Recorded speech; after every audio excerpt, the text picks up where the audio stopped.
All right, let's get live and let's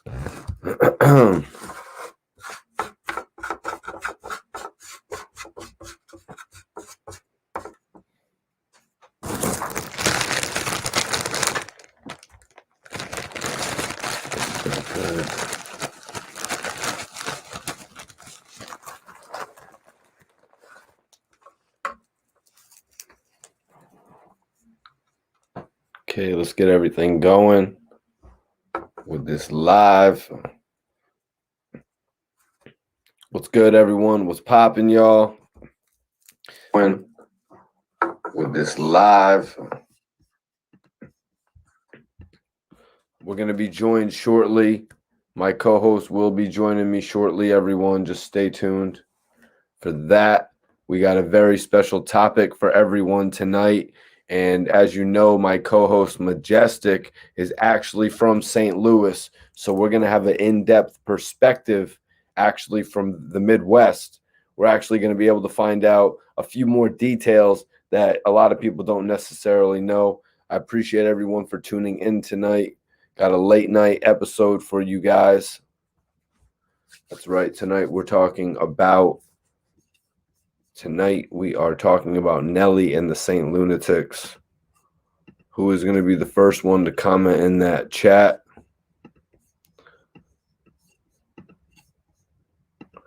Let's see. Let me get this to my co-host.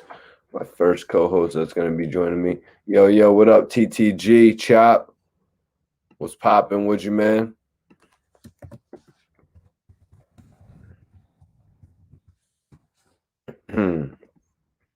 Tonight we are talking about the St. Lunatics, y'all. Samir, what's going on? Chester, PA in the building tonight.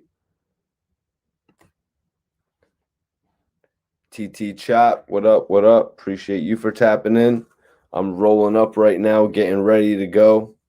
You know what I'm saying? Getting ready to go because we have an epic show. Actually, going to have Majestic on here answering a few questions. It's going to be lit.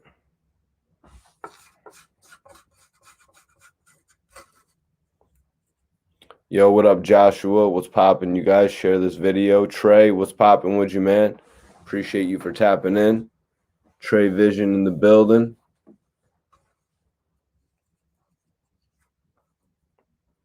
Not much, man. I'm just rolling up.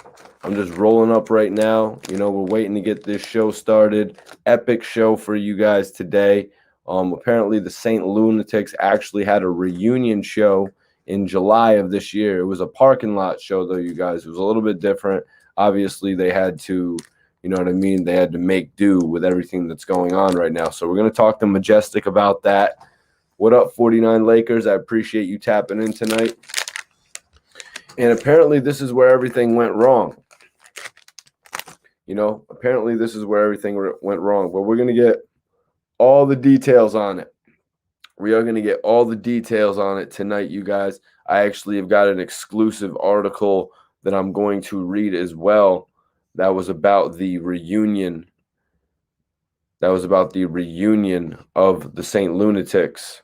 Nelly had actually done an interview where he posted pictures of actually sending messages to St. Lunatic group member Ali, basically finding out that everything was good. He found out that everything was good at a certain point in time, but now everything is not good. So apparently Nelly with the St. Lunatics pull off a drive-in show for the 20th anniversary of Country Grandma. A lot of you guys that have heard Nelly speaking out at this point have heard that Nelly thought, okay, it's the 20th anniversary of Country Grammar. This was my biggest hit single, or one of my biggest hit singles, because Nelly's had a ton at this point. I'm going to bring all the guys back together. And that's really what we're going to be taking. So buckle up, guys, because that's what we're going to be taking a look at tonight. We're going to be taking a look at Nelly bringing the group back together. Because, you know, I think we all did think that they had something big to do with Country Grammar. But there's a lot of information that has been spilled. A whole lot of information has been spilled, you guys. And new information is coming out. And it's coming from the major source of it all. It's coming from Nelly himself. Pert Gambit, I appreciate you for tapping in. Yep, that's right. Coming with some epic news tonight, you guys. Let me get into this story while we wait on our co-hosts. So, Nelly performed July 12th at the Hollywood Casino Amphitheater parking lot as a part of the Live from the Drive-In concert series. Murphy Lee, Kiwan, City Spud, Slowdown, and Jay Quan also performed. It was an epic night, and I'm reading this on the St. Louis Post-Dispatch website. It was an epic night in St. Louis hip hop and hip hop in general, as Nelly celebrated the 20th anniversary of Country Grammar on Sunday at the Hollywood Casino Amphitheater. The celebration wasn't what had been planned for the album, which led to a wave of local hip hop and became one of the best-selling hip hop albums of all time. The coronavirus pandemic squashed the original plans, which included a Bonnaroo performance. The sold-out, socially distanced show capped the live from the drive-in concert series that included Brad Paisley on Friday and El Monstro on Saturday at the venue's parking lot. Patrons watched from their vehicles and the adjacent parking spaces. So Nelly actually pulled off a concert.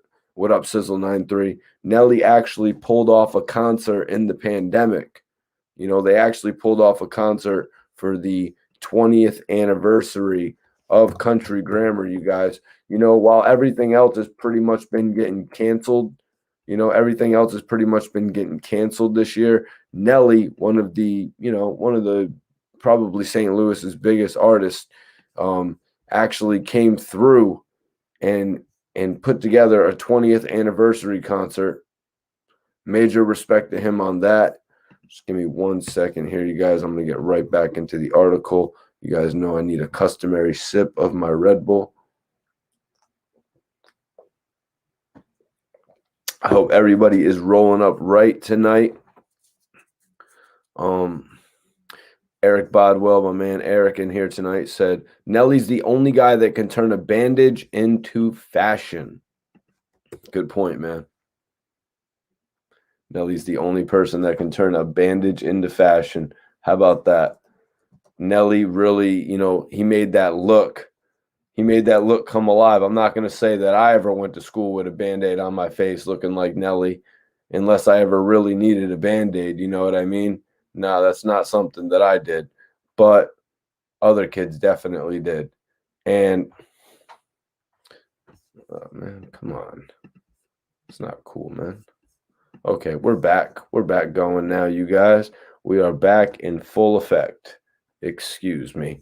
So, sorry we're under these circumstances, but we had to make it happen either way, Nelly told the crowd. So Nelly actually told the people, sorry that we're under these circumstances, but we had to make it happen either way, Nelly told everyone. We had so much planned for the anniversary. This was the tip of the iceberg. I mean, once Majestic comes in, I'm sure we can hear a little bit more about the show, but I imagine Nelly probably ran up and down the cars, you know what I mean? I'm pretty sure he probably ran up and down the cars, and gave the people a nice show. After a recorded audio introduction by Cedric the Entertainer, wow, that's pretty cool. Nelly took the stage for the album's first song, St. Louis, wearing a Cardinals cap, camel sweats, and a white tank top that he eventually ditched. The songs Greed, Hate, Envy, Country Grammar, and a remix of the title song followed.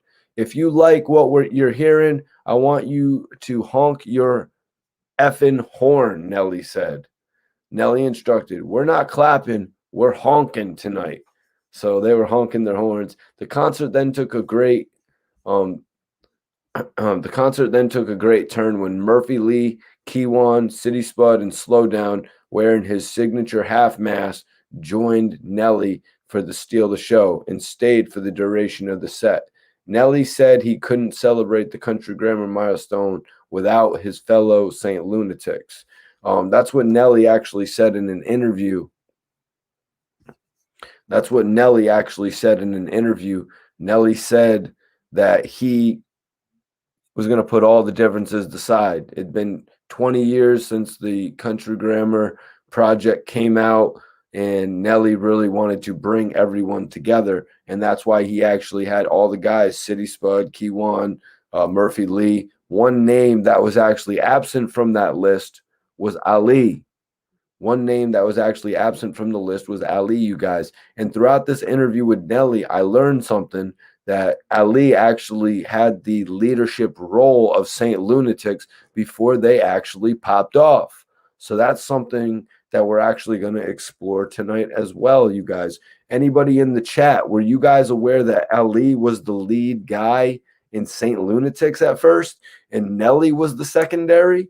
Now in the first single, Nelly actually did get one verse, but let me get back to the article here. So Nelly said that he couldn't celebrate the country grammar milestone without his fellow Saint Lunatics. Keywan and Murphy Lee performing at July 12th at the Hollywood Casino Amphitheater parking lot as a part of the Live from the Drive-In concert series with Nelly, City Spud, Slowdown, and Jaquan also performed. Nelly and City Spud performing July 12th. They performed together as well. Yeah, a lot of you guys probably remember Murphy Lee from his breakout singles. Nelly did a lot for him. He was speaking on in the interview. He was speaking on the fact that when Diddy called him for help on the album, when Diddy called Nelly for help on the Bad Boys 2 soundtrack, Nelly said, I would love to help you, Diddy. Only thing is, I'm kind of working on Murphy Lee's project right now. We're sort of in tune on Murphy Lee's project. Diddy said, how about this? How about you come over here? We record something, and you can bring the youngin with you. You can bring Murphy Lee with you too. And look what came of that, guys. Shake your tail feather. Yep, that's 100% facts, King Cash. Nelly explained it. Nelly explained that Ali wasn't actually a lunatic at first. When the Lunatics met with Ali, now they had known him prior, but when they eventually met and let Ali join the Saint Lunatics, what he did was offer them studio time at first. He was a guy that could offer them free recording studio time. So that is literally how Ali got into the group and formed up with them. But the thing is, when Ali brought a deal to the table, Ali was majorly featured on the record. It was pretty much Ali's record. And they were letting Nelly know, if you don't sign that contract, Nelly, you're going to be off the record and we're going to put somebody else on it. I think it was somebody by the name of Timeless. Cash, are you familiar with a rapper by the name Timeless, or am I mistaken that name?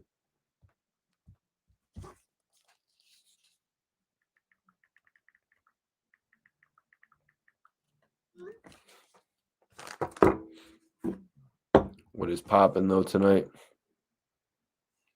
That's right, Robert Casey. Snap back, straight back.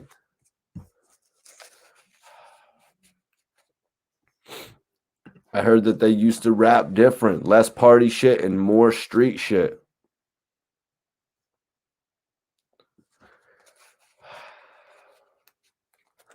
Damn, what am I looking for? Oh, yeah, that's right, my water. 1 second.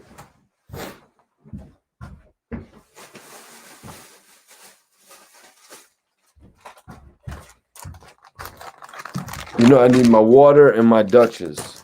That's what we need to keep this show going, you guys.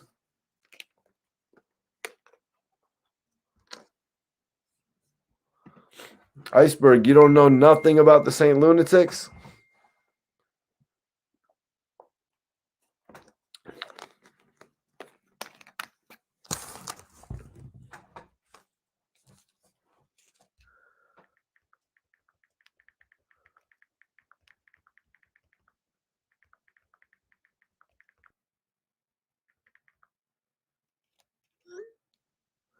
What up, Drew? 730. Appreciate you for tuning in tonight, man.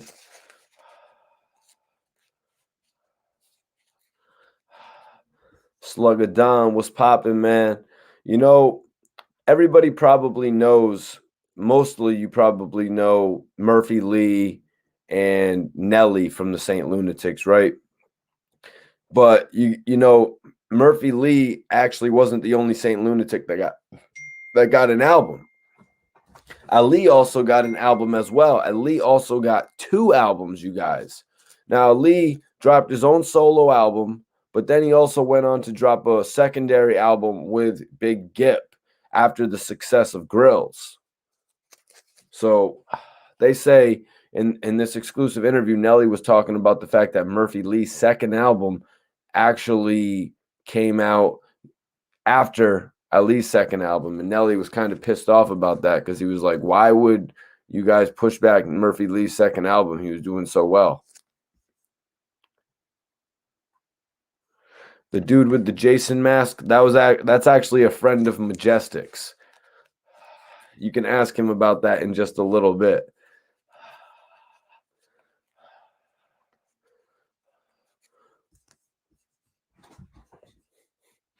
Well, Cash, did Ali and Big Gip not trade verses on the Grills record?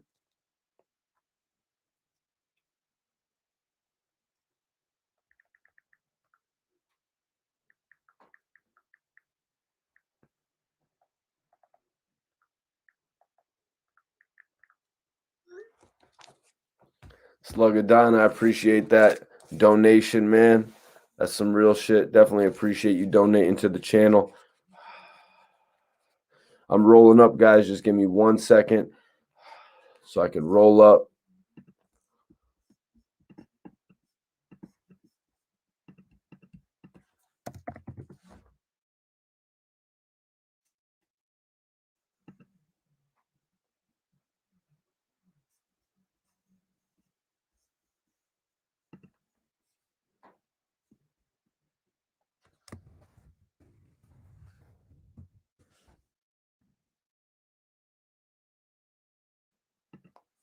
Okay, I see what he's doing there.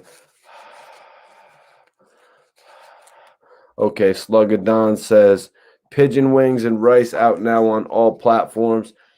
Is that your record, Sluggadon? Why don't you? Yeah, but the joint album was on their own terms, I believe. Yeah, they say that Ali's first album was on his own terms as well. But we're going to get into all that tonight. We're going to get into all that shit tonight, you guys. It's a St. Louis topic night, you guys. That's all we're talking about tonight is St. Louis. We're going to go over the whole history. We're going to go over the whole history of the Lunatics. We're going to go over all the members. We're going to go over all the members of the Lunatics.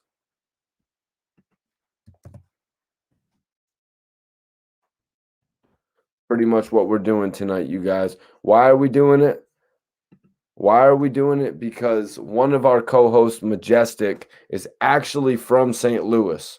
So we're going to get a whole nother perspective tonight.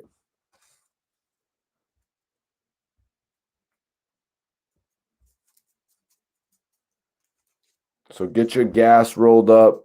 Get that gas rolled up, you guys. And we're fitting to go in a lot. We're fitting to go in a lot because I got that whole Nelly pretty much did a 90-minute interview, you guys, and I got that whole shit pretty much remembered and like, you know, I'm pretty much a hip hop historian.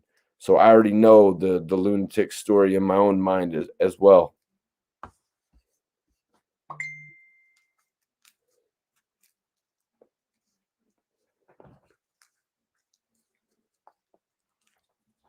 Yep, we're gonna go into all of that shit, Cash. We're gonna go into all of that shit about how Nelly actually was the last lunatic to sign the contract. I know nobody could believe that shit. Why would Nelly be the last lunatic to sign a contract? He was supposed to be the biggest of the group. You know what I mean? Why would Nelly be the last one to sign? It makes absolutely no sense.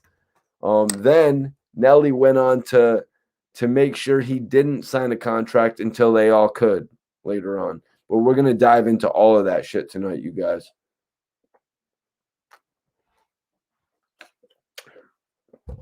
U City is in here tonight. U City up in the building tonight. Oh, what a feeling. Damn right, U City. I'm from Julian Ave 314. Yo, King Cash, you know Julian Ave 314? J Squad, what's popping, bro? All right, y'all. I'm about to bring in my first co-host for the night. My co-host from New Haven, y'all. Please welcome in my brother RBH from Elm City. Yo, what's good, y'all? What up, what up, what up? It's your boy Ryan B. Easy He. Homie coming straight from the Elm City. That's the 203 Elm City, if y'all didn't know. You know what I'm saying? Tapping in with the Circle of Wealth Report Card Radio coming at you live. Make sure you like and subscribe. YouTube, Instagram, Facebook, all that. Holla at us. 7,000 block. King Hey, Cash said, "What up, RBH?" it's good, Cash. So Ryan, so RBH is in the building, and basically RBH, I was tapping in on the beginning here. We were talking about pretty much where it all started up again, I guess you could say, where Nelly said he thought it was all good. Nelly came to the conclusion that the Country Grammar album was coming around its 20-year anniversary, right?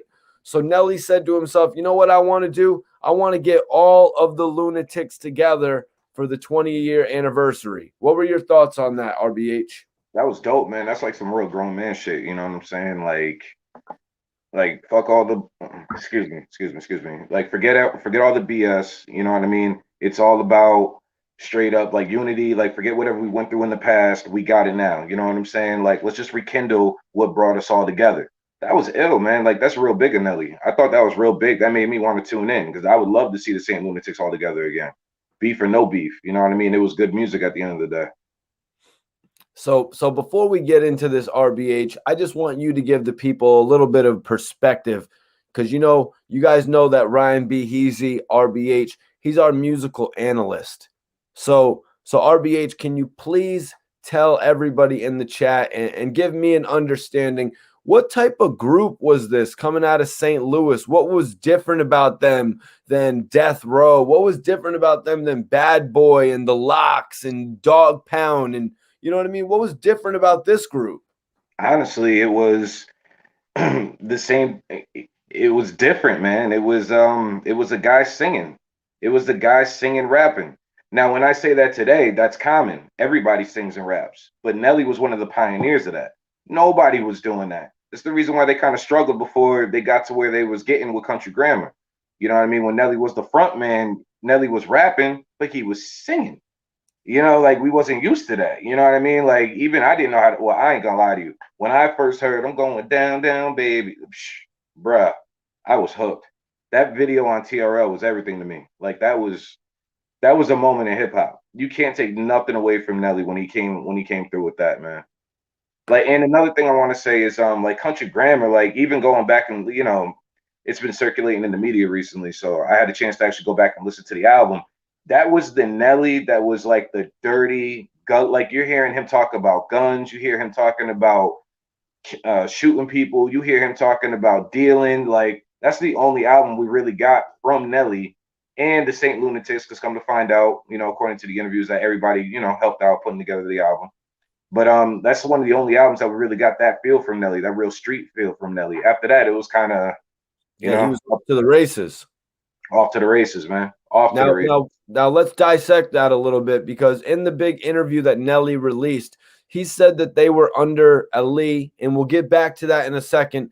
The Saint Lunatics was under Ali for 2 to 3 years, and they didn't get anywhere. When Nelly took the reins, the Saint Lunatics had a deal within 8 months. So a year after that, or maybe 18 months, whatever the spectrum was of time after that, Nelly went from that rugged, gritty guy that you talking about there, Ryan, to now somebody that's out of here performing with the top country musician, Oh performing man, with let's not forget.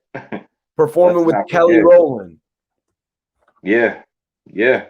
Took off, man. Took off. He was no longer a rapper at that point. He's a pop star. J Star says, I never knew that they had problems, referring to the Saint Lunatics, RBH. Well, yeah, that was something, man. You had to really like tap and tune in. Like we're going back to the days like really before the internet was really our source of getting stuff, man. Like you had to buy the double XLs, you had to buy the hip hop weeklies, you had to buy the Source magazines. You had to really tap into what you was trying to find out. It wasn't so accessible as it is today. So like, yeah, I was doing the research back in the day. Man. Like Mikey T said earlier, I'm a hip hop pioneer. You know what I mean? Like I go back, I do my research. I've been doing this ever since I was a kid. I fell in love with it. And one the St. Lunatics is one of the stories that I would say I semi follow closely with. And definitely, yeah, there was definitely turmoil in that group. Yeah, it was crazy. A lot of people wouldn't know because you would just assume, okay, you know, going down, down, baby, dope ass record, gets everybody hype in the group. You know what I mean? Shows them that they can make a different sound of music. You would have never expected what Nelly said in the interview response to Ali, who made a lot of allegations. He said, even after J Star says, damn, I never knew.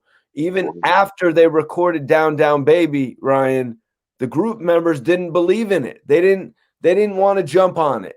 They didn't want to do nothing in regard to it. It didn't make them more enthused to get into the studio to record Country Grammar. That blew my mind hearing that, But RBH. you gotta understand why, man. Like I'm saying, that singing rap was not popping back then. All the Saint Lunatics was bringing bars to the table, and they brought bars to that song. Except when Nelly performed those bars, including his own, you know what I mean. He had the R&B to it. He was singing it. Let it go, na, na, na, na. You know what I'm saying? Like it was something different. So at that time, people were like, "No, nah, I want to be on that." Like, yeah, it's dope. Like lyrically, it's dope. Like, yeah, it flow, but I don't want to be on that. Yeah, I don't even know how to follow up to that. You know what I'm saying? Like, what is this, a feature? Like, what am I doing? A song, a duet? You know what I'm saying? Like, they didn't know how to take it. They probably didn't know how to process it, or Nelly's flow for that matter. But exactly, like, what made him different is what made him popping. Can't deny that. So I actually went back to the first record that Ali did. I actually went back to that first record that Ali did. That, you know, it was basically what the hell was the name of that record, Cash? But Ali basically had a record that Nelly was speaking on, that Ali had the first verse, the second verse, and the hook. And then they basically went to Nelly on the, and I was like, okay, they go to Nelly, maybe they're gonna do 4 verses, right? No, Nelly was the last verse. So this guy Ali takes off 2 verses and the hook. Why can't you put Kiwan or, you know, or Murphy Lee on the hook? And You know, in the even if same you're gonna breath, skip 2 verses. and in the same breath, you want to call it a Saint Lunatics track. Come on, bruh. Come on, bruh. What are you doing? What are you doing, man? Come on, man. Come on. Stop it. Stop it. You knew that was you featuring the Saint Lunatics. Like, all right, I don't have a horse in this race. I ain't gonna hold you, but I've heard both sides. I'm not siding with either one, but I will say this, a lot of where Ali left it blank, Nelly filled it in. I will Thank you. say that. Thank you, Thais Evans. The record was actually called "Give Me What You Got." Okay. Um, to do a little bit of breakdown on how Ali actually got into the group, because RBH, when thinking about the Saint Lunatics, you would think about Nelly, Murphy Lee, Ali, right? Ali would be the third name, and then the Definitely. guy with the mask. Yeah. Yeah. That's how that would go. You know what I In that mean? order.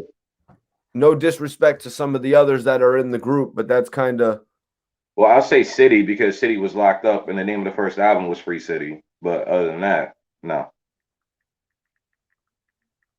It's all about the guy with the mask. The guy with the mask. With the right. Spider-Man shooters. The guy is the guy with the mask gonna make an album? Right? Who is he? We don't know. He's Can we with Nelly. focus on Murphy Lee getting his album? Oh man, Murphy Lee, that was incredible. That was a good look. Now, like I was looking at a lot of things that Nelly did for Murphy Lee. That was I know we're gonna get into that a lot of that later, but that was dope. I mean, like to tell Diddy pause, you know what I'm saying? Like you know what I'm saying? Like yo, I don't mind doing the record, but I got my mans. Let me put him on. You know what I'm saying? Got Right. the verse right and then did it. And then you got the Jermaine Dupri with the ATL remix. He's like, nah, I mean, I could do it, but I'd rather have my mans do it. You All know right. what I'm saying? Now you're just getting way too ahead of yourself. My bad. We'll bring it back. But that was Nelly's, from Favor, what I've been. do me All a right. favor and respond to J Star here. I What's think he this talking is about? good for you to respond to. J Star says, I'll be honest, I'm from New York and I never got into Nelly or the same Lunatics, but I can't knock it. Nah, I feel that, man. It's a different vibe, man. It's a different, especially being from New York, man. Like I know what the vibe is in New York. Me and Mikey T frequent New York frequently. You know what I'm saying? But at the same time, you can't knock them hits. And wherever somebody's making some hits, I get interest. You know what I mean? Even if I don't personally like a record, if I see it's responding with other people, then I will then research and study it. Like 6ix9ine. Might have said too much there, but Yeah, you definitely did, man. Every time you say his name, you lose a fan. you ain't lying. Spencer says they had problems about 10 years ago. Yeah, but also some people are saying that these problems just started to turn up. But we've heard before in the past of people leaving the St. Lunatics. I think being from the East Coast, RBH and myself, I think I can say that I didn't look at the St. Lunatics as the strongest group. What's your take on that, Ryan? Did you ever notice dissension within that group? I mean, they had some steam. I'm not gonna lie, because Nelly was so big at the time, he can carry anybody. It kind of reminds me of Eminem with D12 or 50 Cent with G Unit. You know what I mean? Like when you're that big, you know what I mean? When you are that big, anybody who's attached to you is gonna get a little bit of shine too. That's a fact. BR says, I thought Nelly wrote his own raps. This is crazy. No. You Oh, know, go ahead. RB, I thought it was kind of absurd when the radio hosts were asking Nelly if he like went up there and spit Ali's raps for some of the executives. You know, I don't what'd you think about that? When Nelly went to say it again? Like Ali had suggested that Nelly spit his raps to other executives. All right. That's where the lines get a little blurred. It's not that no, actually, according to Nelly spit the raps that he actually wrote. But you got to understand, Nelly was in a group. When you're in a group, you're gonna get help from your group members. Like, think about it. You don't think Redman helps out Method Man? You don't think Method Man helps out Redman? You don't think 8 Ball helps out MJG and then vice versa? DJ Paul, Juicy J? Like, bruh, it's a collaboration. If you could do it all by yourself, then do it by yourself. But if me and you can make it better, then why not collab? You know what I'm saying? Give it that different flavor. Then we mix our flavors and we got a whole new flavor. That's right. That's just what it is with groups. Yeah, it's crazy the fact that Nelly actually went to, you know what I mean? Nelly went to bat for the St. Lunatics. And we found out that Nelly actually said that he wouldn't sign a deal without knowing that each of the other St. Lunatics member would get an opportunity just like him, RBH.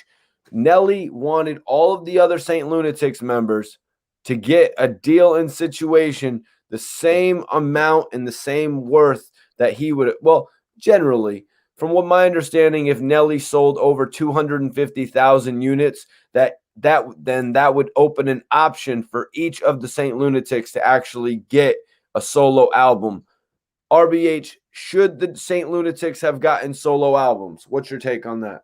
Definitely, man. Like if you would have followed the format, I'm not trying to place blame or anything. I'm just saying after doing my due diligence and doing my research, you know what I'm saying? Like it just seems like you got to go where it's hot. You get what I'm saying? Like, and of course they all deserved it. Like, okay, Nelly's hot. Who's the next up? Murphy Lee. Okay, who else is trailing off of Murphy Lee? Ali. Let's just say, okay, Ali. Now you come next. You know what I'm saying? You follow the format. You got to keep the money coming in. If the money keeps coming in, you could keep. You know, it's just like the streets, man. As long as you keep recouping, you could keep putting money back out to make more money. You know what I'm saying? But if you put all your money out on a product and the product's a dud, how you gonna make your money back? You get what I'm saying? That's when you go broke. That's when you can't put nothing else out. So you got to move with what's hot, and I think that's where the St. Lunatics fell short. BR says, don't put Redman and Method Man in the I need help with my bars category. That's not what he's doing, man. He's not It's really, not that. Yeah. he doesn't mean it like that. He just means like sometimes Ryan's actually a rapper as well. RBH is his rap name.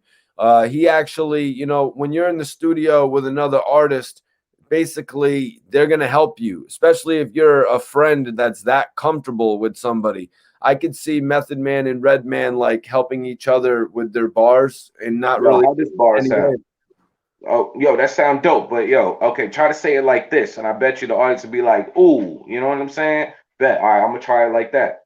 Yo, what you think of my rhymes? You know what I'm saying? Like, oh, yo, that was dope. But I think if you switch this with this, then that would be our work. What's the Why Right. collaborate? You know what I'm saying? Yo, Like, why collaborate RBH, if it's not gonna make a better project? couple quick questions here for you. Ryan B, do you have a favorite Nelly song? I would say every song that he named on his demo is my favorite. In all honesty, and it was everything off that first album. EI, Country Grammar, Ride with Me, St. and Louis. what was the other one? What was the Saint Lunatic single really? Batter up. Batter Up. I was just about to say that too. Let me ask you this. I think I might have wrote this to you in a message the other day, though, RBH, but now I'm going to put you on the spot.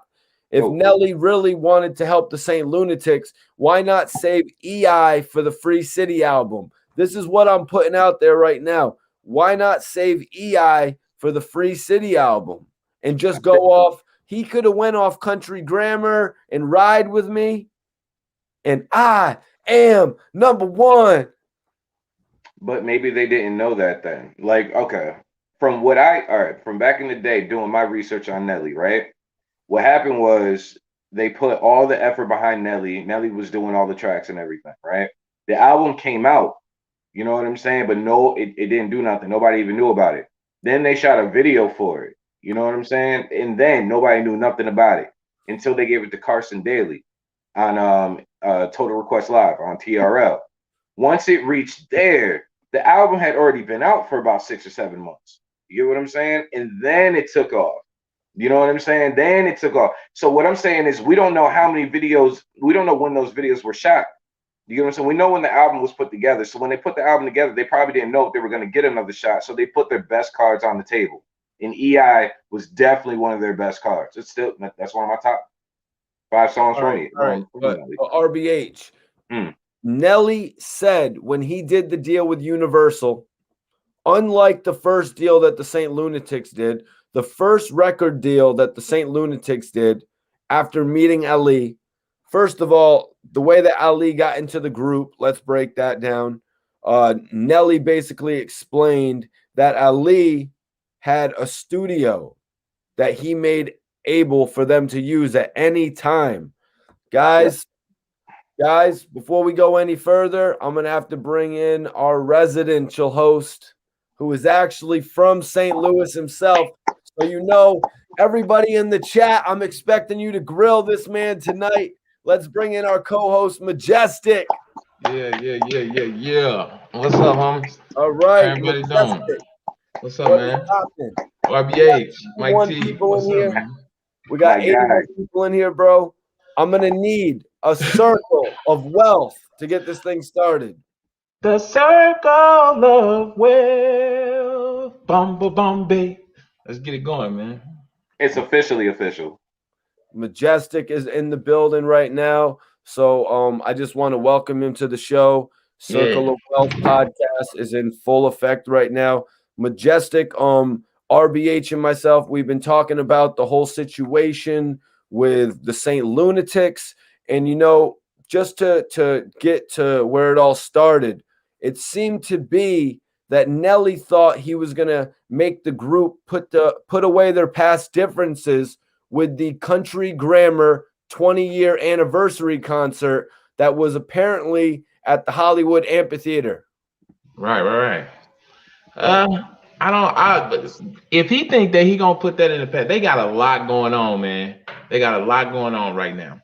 And I think by it coming to the forefront right now, it's new to most people, but the people that's here is kind of old. So I don't really think that, that kind of would have put that in the background.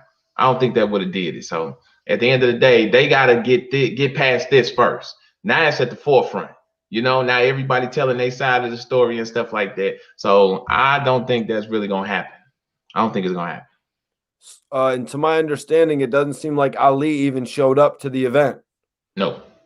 Right. Nope. Ali did not show up. So let me hear the headline. This is actually on the St. Louis Post-Dispatch. Nelly with the St. Lunatics pulls off drive-in show for the 20th anniversary of Country Grammar. It was an epic night for St. Louis hip-hop and hip-hop in general, as Nelly celebrated the 20th anniversary of Country Grammar on Sunday at the Hollywood Casino at the Amphitheater. Are you familiar with this casino, Majestic? Yeah. I'm pretty sure everybody is that's from here. You was just there the other day, you were saying, or no? Was that a different spot? No, I was at a different casino. I was at a different casino. Okay, so it was sold out. It was that's what I heard. Sold out, socially distanced show. It capped off the live from the drive-in concert series. That's a big thing in St. Louis right now, the drive-in concert series. Yeah, so far they try to push that, and which is a cool thing, you know what I'm saying, and keep music going and stuff like that. So yeah. Right, facts. And this is actually what Nelly had to say. Nelly said, "Sorry, we're under these circumstances, but we had to make it happen. Either way," Nelly told the crowd, "we had so much planned for the anniversary. This was only the tip of the iceberg." So apparently it started off with a recorded introduction by Cedric the Entertainer. Nelly took the stage for the album's first song, St. Louis. You familiar with that record, St. Louis? Yeah. Man, it's classic, man. Come on, talk to me. In St. Louis. Hey, what are you gonna play, man? He was wearing a Cardinals cap, camo sweats, and a white tank top that he eventually ditched. The songs "Greet, Hate, Envy," "Country Grammar," and a remix of the title song followed. If you like what you're hearing, I want to hear you honk your horn. Effing honk. Nelly instructed. We're not clapping. We're honking tonight. Right. That's what's up, man. That's the way to keep it going. Yep. Big facts, man. Right now in the time that we're going through, you have to be able to find a way to advance your hustle, to take your hustle to the next level. That's right. So the concert took a great turn when Murphy Lee, Keywan, City Spud, and Slow Down. And King Cash tells me that Slow Down is the one who wears the mask. Yeah, he was the one who always wore the mask. Yeah. Okay. So Slow Down wore the mask. And then so Nelly said he couldn't. So Majestic, this is here what Nelly said. Nelly said that he couldn't celebrate the Country Grammar milestone without his fellow St. Lunatics.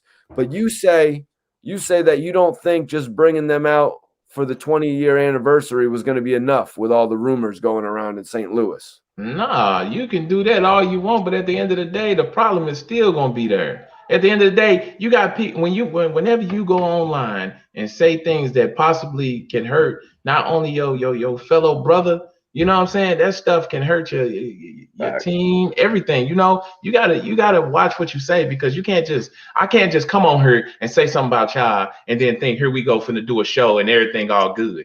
Yeah, we're gonna get this money, but after, the same problem still gonna be there.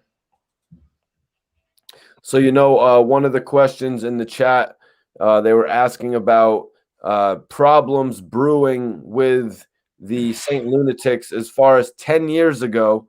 And basically, Nelly had said that Ali had walked away from the group on a number of occasions. Yeah, 3 different times, if I'm not mistaken. 3, maybe 4. Maybe 4. But you got to understand, when you're dealing with a group of people, the egos and everything plays a part in that. You know what I'm saying? Some people want to do this. Some people want to do that. Maybe they feel Nelly getting too much shine and they want this, So that's how that play out. All right, so they feel Nelly is getting too much shine. How about their first ever single? That Ali, what was it called, Majestic? It was called Gimme.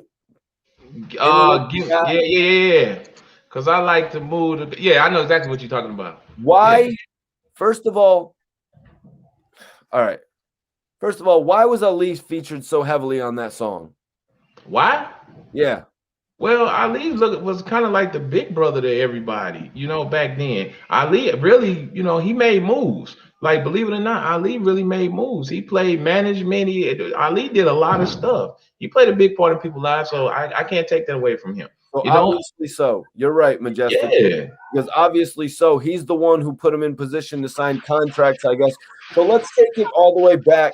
All right, Majestic, I want you to tell me, just because you're more suited for this question than RBH or myself, when was the first time that you actually heard about the St. Lunatics coming together as a group? Oh, when was the first time? Yeah. I was at Stone Middle. I think I was in seventh. What was it? Seventh or eighth grade, something like that. And I remember because they had the choreographers and stuff come to my school, and when they was doing the dance and stuff like that, and then there was a guy who had the iguana, you know what I'm saying, that was in the video of Nelly EI and stuff like that. Like, they rehearsed a lot of stuff, you know what I'm saying, way before stuff like that happened. And I was just shocked because them guys was just like, they was bringing a whole different style of music, and that's when I heard back then. Wow, I'm geeking up. I was young. I was a kid, man. They've been doing their thing for a while, bro. Salute to them for real, because they opened a lot of doors. When did you first hear that their name was the St. Lunatics, or did you hear about Nelly first? Did you hear? I heard about Nelly first. Yeah, I heard about Nelly first. Then, I think the person that really caught people attention, of course, everybody gonna say Murphy Lee, but you also got to give credit to Keywan, because Keywan always wore that green stuff, so he stood out.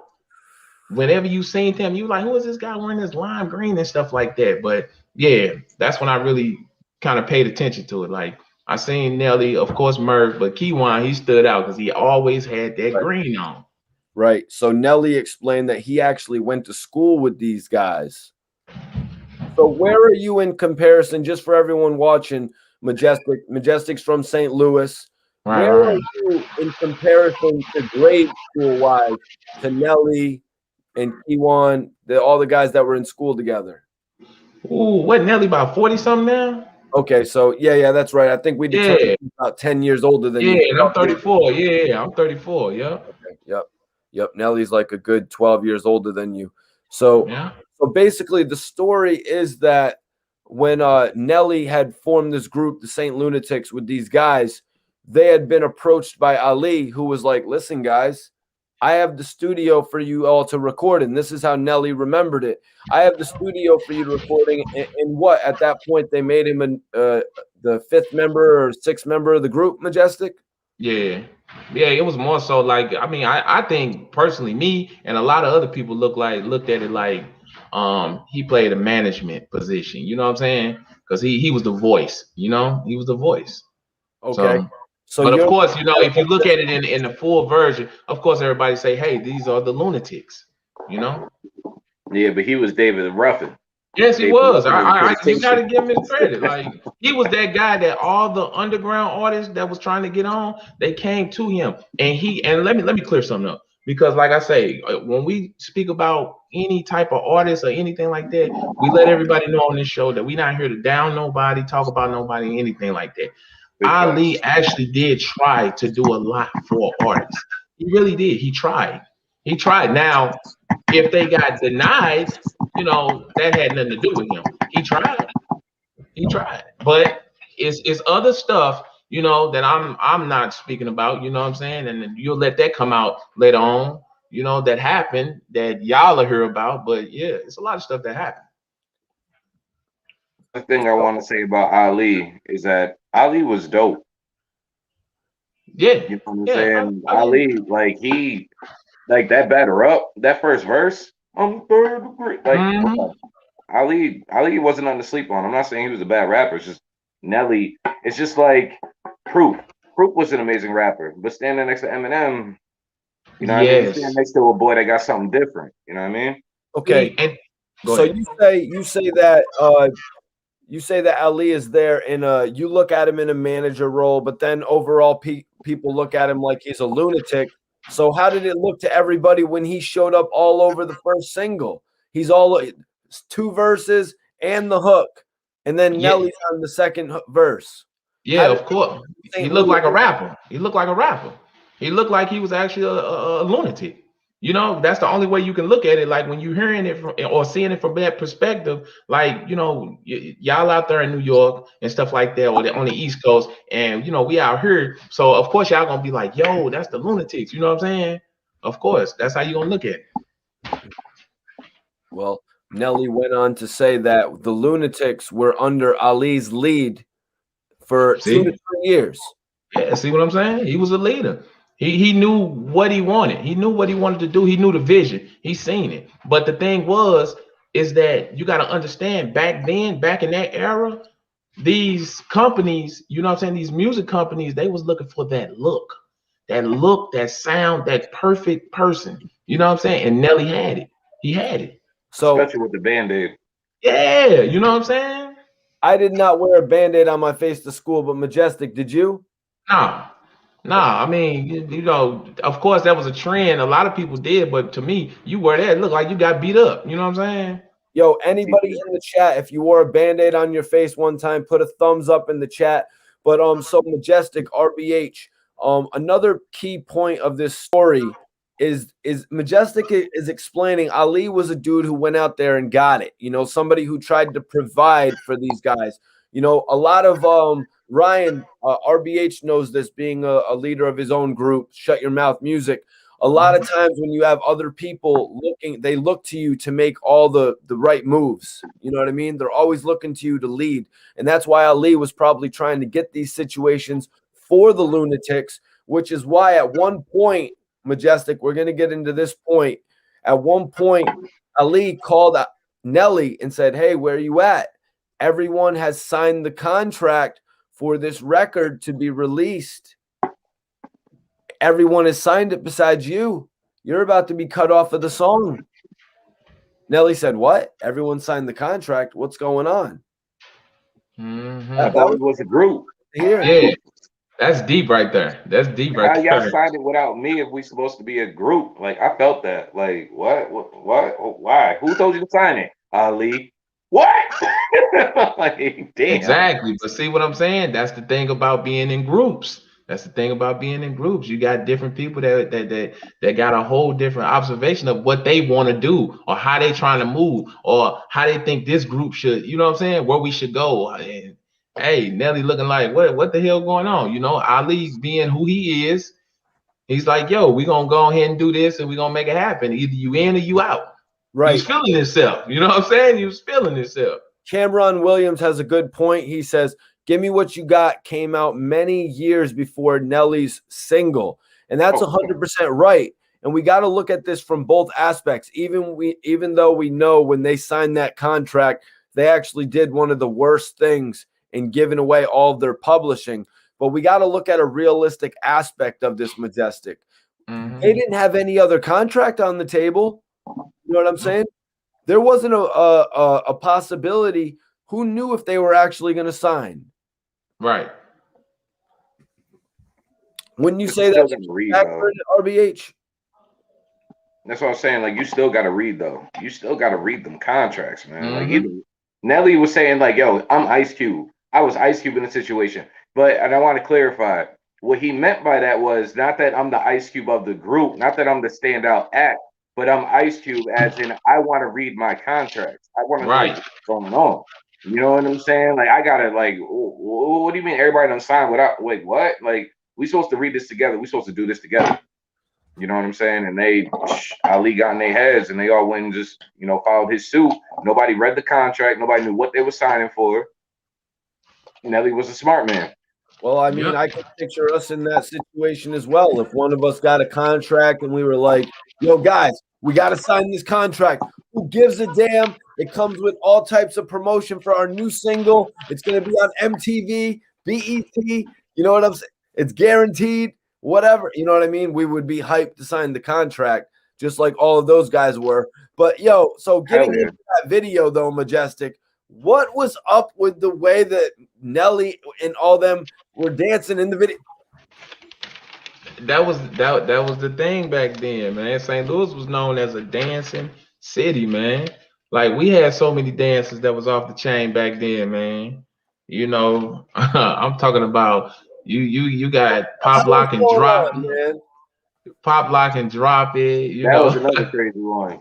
Yeah, you know what I'm saying? You had Nelly talking about drop down, get your eagle on, girl. You got hey, it was a lot of dances from here. The Nina pop, like it was a lot going on, man. Like we was a city that was Country known for actually. dancing.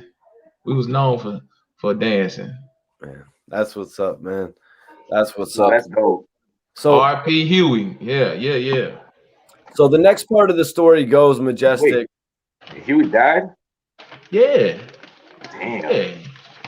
that's sad. Yeah. I didn't know that. Damn. R.I.P. man, you know. That was a good dude R.I.P. too, man. Toot that thing up, mama. Yeah. Yeah. Hip Good hop dude. slide. Majestic, Mm. Majestic Iceberg asked, was the stanky leg dance? Let's do the stanky leg. No, that was not us.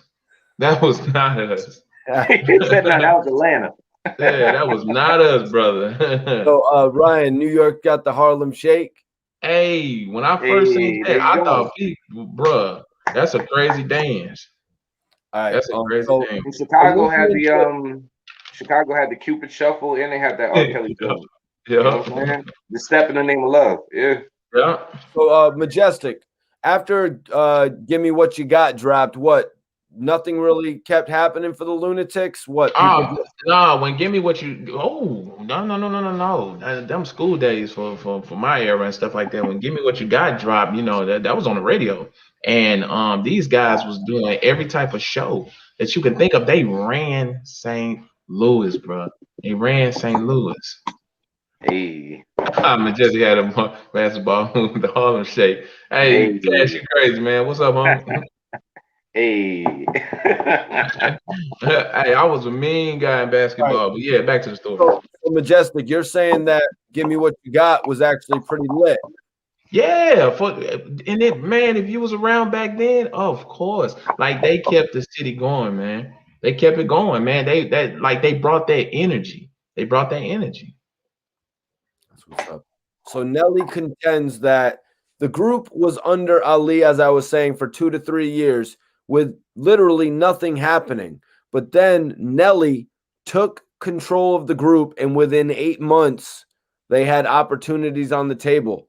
Nelly took control of the group. They had opportunities on the table. One of the managers actually told them they ran into some good people in New York, some people associated with Mace, who went on to tell him, listen, Nelly, the group is dope. I like what the group is doing, but I think it would be a lot easier to potentially market you as a solo artist. One of the things you need to do, though, is get solo records.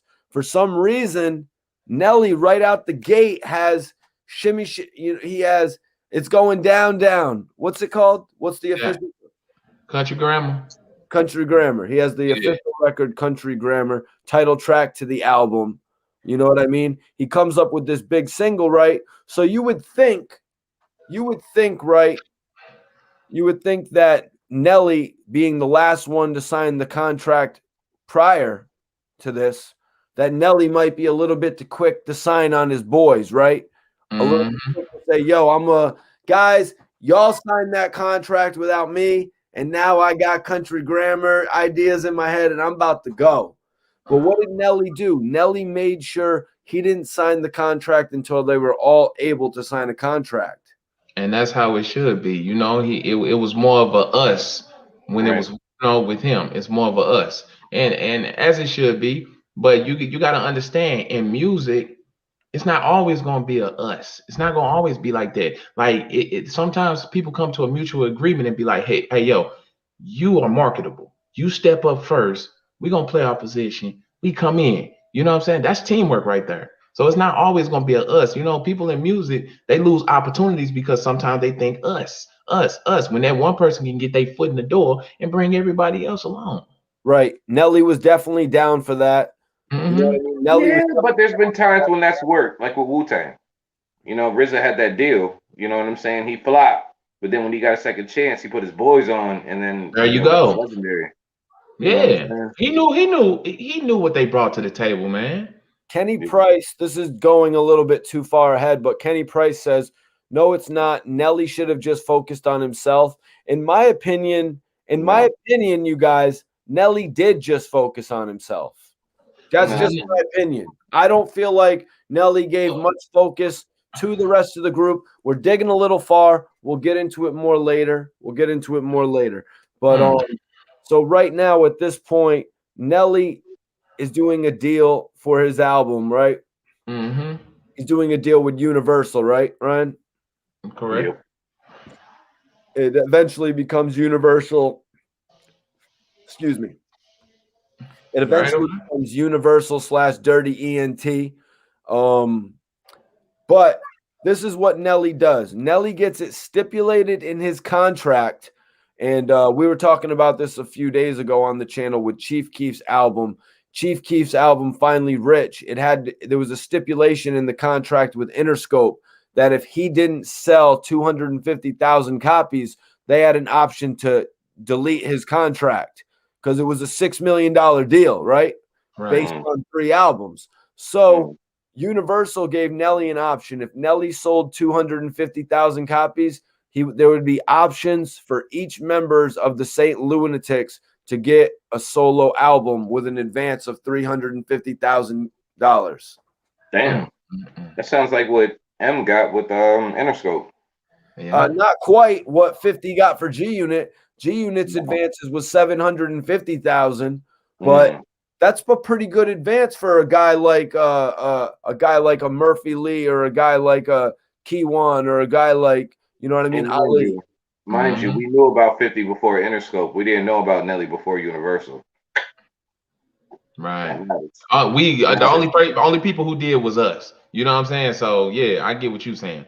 Yeah, the world knew. People knew about 50.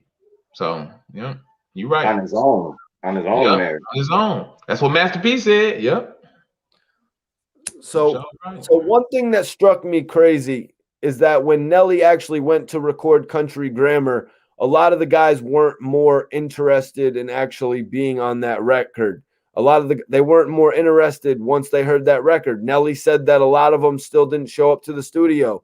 A lot of them didn't want to put verses on shit. They did help with the record. But why do you think, Majestic, did the St. Lunatics not show so much more interest once Nelly came up with that creative-ass record? The only thing I can think of is egos. That's the only thing I can think of is egos. You know, they probably felt in their heart that something, you know what I'm saying, that's the only time you can see something like that happening. Like, come on, man, you in the door. And then now all of a sudden, people don't want to put verses, people don't want to do this. It's an ego thing, man. People feeling a certain type of way. That's my take on it. You know what I'm saying? So that's what I'm saying. I thought it was because of the singing rap. You know what I'm saying? That wasn't like today. That's popping, but back then that wasn't popping. They probably didn't like that, man. But that right there is what really caught everybody's attention. That right there, like different. He was different. Boom. It was different, and maybe because people can't bring that to the table as well. You know what I'm saying? They don't sound right doing that. Maybe it probably kind of put a little, oh man, they gonna pay attention to this, man. You know what I'm saying? Which the world did. You can't hate on that. You can't. I also said before you came into the chat that like the St. Lunatics, like when they come to the table, they're bringing bars. You know what I mean? Like they're rapping, like they're rappity rapping. Nelly was the only one out the group that was actually singing rapping. Man, listen, them boys brought a whole different style to it, and it was so catchy. All of it was catchy, because you'll think something like that back then coming out to be some, garbage or something like that. Nah, them boys was bringing. They was bringing party records. They was bringing it, man. All right. Let me give you a little bit of trivia, Majestic. What month was Country Grammar released? What month? Yes, what month of the year? I was just a kid. Country Grammar came out in 96. Like 96, but what month? No. Country Grammar came out in 2000. Country Grammar came out in 2000. I'm sorry. Yeah, it was older. Yeah. Country Grammar did come out in 2000. Yep. What month? Sheesh. Was it Was it June? It was July I 15th. knew it See, because it but was. you see, I was I knew it was a summer record. That was a Yeah, summer see, but you record. knew I was. So No, man. I know I'm not tripping. That might have been 99 when it came out, man. no, man. I'm looking at the information right now. The album came out July 2000. It sold 235,000 units first week, and it passed 1.5 million, and it passed over 1.5 million in sales. So obviously that opened them up for more albums. So But that album dropped in 2000. Majestic might have heard that record. Yeah, that's what I was we saying. heard it. Hey, I was You gonna know what say, I'm saying? Cash, Like I know when we you were heard saying that the record before. was popping locally. So Yeah. that might have been the way Majestic caught it on. But then by the time we we heard caught that on to early. it, Yeah, you know what I'm saying? Because we're not I from know there. I'm not tripping. Nah, word. So we might have different timelines of when the shit was popping. The data you're reading, Mikey T, is accurate, but that's for worldwide. Yeah, As he far as accurate St. of Louis, when it at least actually dropped like that. But yeah, we heard it in St. Louis. We heard that. Yeah, see, that's what I'm saying. Like Cash said, we heard that before. Yeah. It's just like some come out there on the East Coast. Y'all gonna hear it way before we hear it. You know what I'm saying? Yeah. All right. In New Haven, Connecticut, we have this thing called the Freddie Fixer Parade. This used to be big. This used to be big. Like every HBCU used to come to New Haven and perform. And like, whether it was a drill team or whether it was, you know what I'm saying, like whatever. And Right. I remember girls not twerking because twerking wasn't in back in the day, but like booty shaking. Girls was booty shaking Nelly's Country Grammar. That was the first time I heard the record. Before I seen the video, before I knew niggas was talking about it. Yeah, Nelly had them going crazy. Mm. Yep, Dan said freshman year. Yep. Oh, he must be from St. Louis. He got to be from St. Louis. Gotta be. Yeah. My bad, yo. 2-5 actually just hit me. 50 Cent's cousin. Okay, we got a lot of people from St. Louis in the building today. 2-5, yo, come to the show. Shout out to y'all, man. So basically, yo, I'm looking at this right now, and we were just reading about the 20th anniversary, and it's saying here that Cedric the Entertainer actually did the intro on Country Grammar. Exactly. That's why that was so dope that he came to the concert. I was like, wow. So, and Kanye West had him on the intro to his album too. Dope. Another notable feature, Nelly had Lil Wayne on 4 My. He had Lil Wayne on 4 My. He actually featured Ali on, it looks like he featured Ali on 2 records here, Thick Girl and Batter Up. Everyone knows Batter Up though, right? Batter Up. That was my jam. What about Thick Girl? What about Thick Girl, Majestic? Man, I mean, to each his own, certain songs I know I was into, the songs that made it major, them the songs I was into, you know what I'm saying? Same. And I bought the album. I definitely bought the album. Censored and uncensored. Shopping at Target used to get you back in the day. Nelly was off to the races then at this point. 2000, his debut album drops, Country Grammar. He's got the Lunatics all over it, man, from what I'm seeing here. Dude. He did his thing, man. The Lunatics told them, like, we're not getting no publishing. So we're not getting paid for this. So we want to take our verses and what we helped you with off the album. I was just about to say that. Right. Let's look at this. So they would have had to take the record. They would have had to change the record, Steal the Show. They would have had to change Ride. They would have had to take City Spud off of Ride With Me. Yeah, I don't think City Spud was too much, involved with the group. Yeah, I don't think he was tripping. I don't think City Spud was tripping. City Spud was also a writer. Yeah, City Spud was also a writer too, so I don't think he was really tripping. Yep, he was a producer too. Yep. So yeah, that was another major thing that they all came to Ludacris. Not Ludacris. They were talking about you jumped ahead, Mikey. A whole verses with Ludacris and Nelly, but apparently all the Lunatics came to him. So not only did they sign the first contract without him, but at the end to hold up the album, all the Lunatics, all of your people in St. Louis, Majestic, all came to the table and they said, Nelly, yo, you're not putting out this album unless you pay us. Yep. That's deep. Your get rich or die trying, Majestic. Yeah. Yeah, he was getting rich and dying trying, but I mean, for them to come there and do that right there, they was dealing with all the politics with that one. Whatever deal, Nelly made, that right there said it all. If they gonna say, hey, we not getting paid, you know what I'm saying? We gonna take our verses off. That's deep right there. Maybe that's where everything stems from. Yep. Right. That's the The only thing I same can think. that's And the you know, same mentality that they had when they all signed the contracts without him. and also Murphy Lee went on to sign a contract with Universal without Nelly as well, which we'll get into in just a little bit. Mm-hmm. Yep, So he I did. I can't believe that there wasn't more camaraderie. Yeah. I think it was one of those things where, when the fame start hitting, you know, people want to be the man. Everybody want to be that guy. And that's the biggest killer in the industry right now. Everybody wants to be that guy. Nobody wants to come together and say, "Hey, we're gonna put you to the forefront. We backing you, bro. We backing Okay, you." let me ask you this, Majestic. I told you I'm coming with the hard questions. BR says Ali put him up to it. So just like Ali most likely got everyone to sign those first contracts, do you think Ali came together with everyone and said, listen, we're all going to tell Nelly to take our shit off of his album and he won't be able to release it? Do you think Ali potentially got all the members together and did that as well? Well, the type of person that he was, I can see that happening. I can see Hell that yeah. happening. But the label wanted, but the label really did want Nelly. I can see that happening.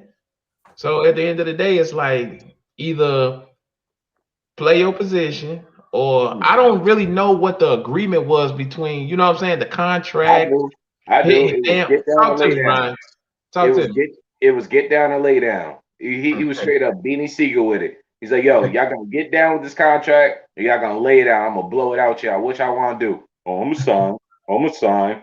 Oh, wait, hold on. What's this say? Why you reading? Don't you read? Like for real. So look, Yo. so let me ask you a question, Ryan, and it's something that the viewers, maybe even I want to know. Do you think like Nelly was really being shiesty towards them? Do you think, and how I do don't you feel want to about take that? it. I hate putting my personal view into it, but I'll be honest with you. Nelly provided them boys opportunity. You know what I'm saying? You know what I'm saying? Like, all right. Ali was saying that Nelly hustled them. I Hmm. think Nelly just hustled. Period. If you're talking Yeah, about you got a song like Country Grammar and everybody has the opportunity to get on it, but Nelly's the only dude that showed up to record on it. Come on, bro. yeah. That says it all right there. Like Or Nelly didn't out. do you think when Ali was taking control of everything, right? When he was the voice, when he was moving and grooving and stuff like that, do you think Nelly just got tired of getting nowhere with it? Do you think that's the reason why he made the initiative move that he made? Because we all know that the label wanted him. We know that. So do I you think feel like he said, "Hey, I'm gonna go take this chance for us. Y'all follow suit, and then I'll bring y'all in the door." No, I think it just kind of happened that way. I think Nelly was one of those dudes like me, like he was really just a group player. You know what I'm Mhm. saying? Like he's just a group player. But then when it came down to who's writing the most songs, who's doing the most shows, who's talking to the most people, who's really trying to do it, it was me, or just like it was Nelly. So you You know guys, what I'm saying? Like some people just wanted more. so a big thing that 50 Cent has said about these other labels, right? Right. A big thing 50 has said about the other labels that have come out with a big artist to be followed by other artists is that they focus too much on themselves without giving proper shine to their group members. Hmm. 50, after 50 released Get Rich or Die Trying, he released Beg for Mercy and set up Banks, Buck, and Yayo. Nelly went from Country Grammar in 2002 or in 2000, Yeah. and then he released Country Grammar, and he released Country Grammar in 2000, and then Nellyville in 2002. Hmm. That's true. It's proven to be successful when it plays out. A lot of Yeah. people, a lot of people like to use Big and Tupac, but they didn't really get a chance to put their groups out before they reach their demise. You know what I'm saying? Yeah, but also people got to remember that behind the scenes, people like Murphy Lee, he was, Nelly was pitching him to other, producers and everything like that. So around, you got to understand that when Nelly was hot, here come, Nelly got so much going on. Nelly got so much going on that he's saying, hey, I can't do this. Here go Murph. Murph will do it. Murph will do it like he said. We're actually missing something. My bad. So Nelly actually did come out with the Free City album. Free City is the only studio album by the hip hop group, the St. Lunatics. It was released June 5th, 2001. So it was actually released 11 months after Country Grammar. Country Grammar released July 15th. This actually released June 5th, 2001, almost a full year after the release of Nelly's debut, Country Grammar. As I told everyone, Country Grammar sold 235,000 units first week. This album was a commercial success as it debuted at number 3, same as Country Grammar, I want to say. But this one had 196,000 album sales in the first week. The album was certified platinum by a month later. Platinum. Nelly. That's all Nelly. That's just like D12, Purple Pills. Right. So, Majestic, do you know what the album title Free City comes from? Free City, of course. It's Brother City Spud, of course. Right. 100%. Okay, Majestic. You got some trivia, boy. You're 1 for 1 right there. You're 1 for 2. Oh, Lord. The title Free City came from the 6-member City Spud, who was incarcerated at the time of the release.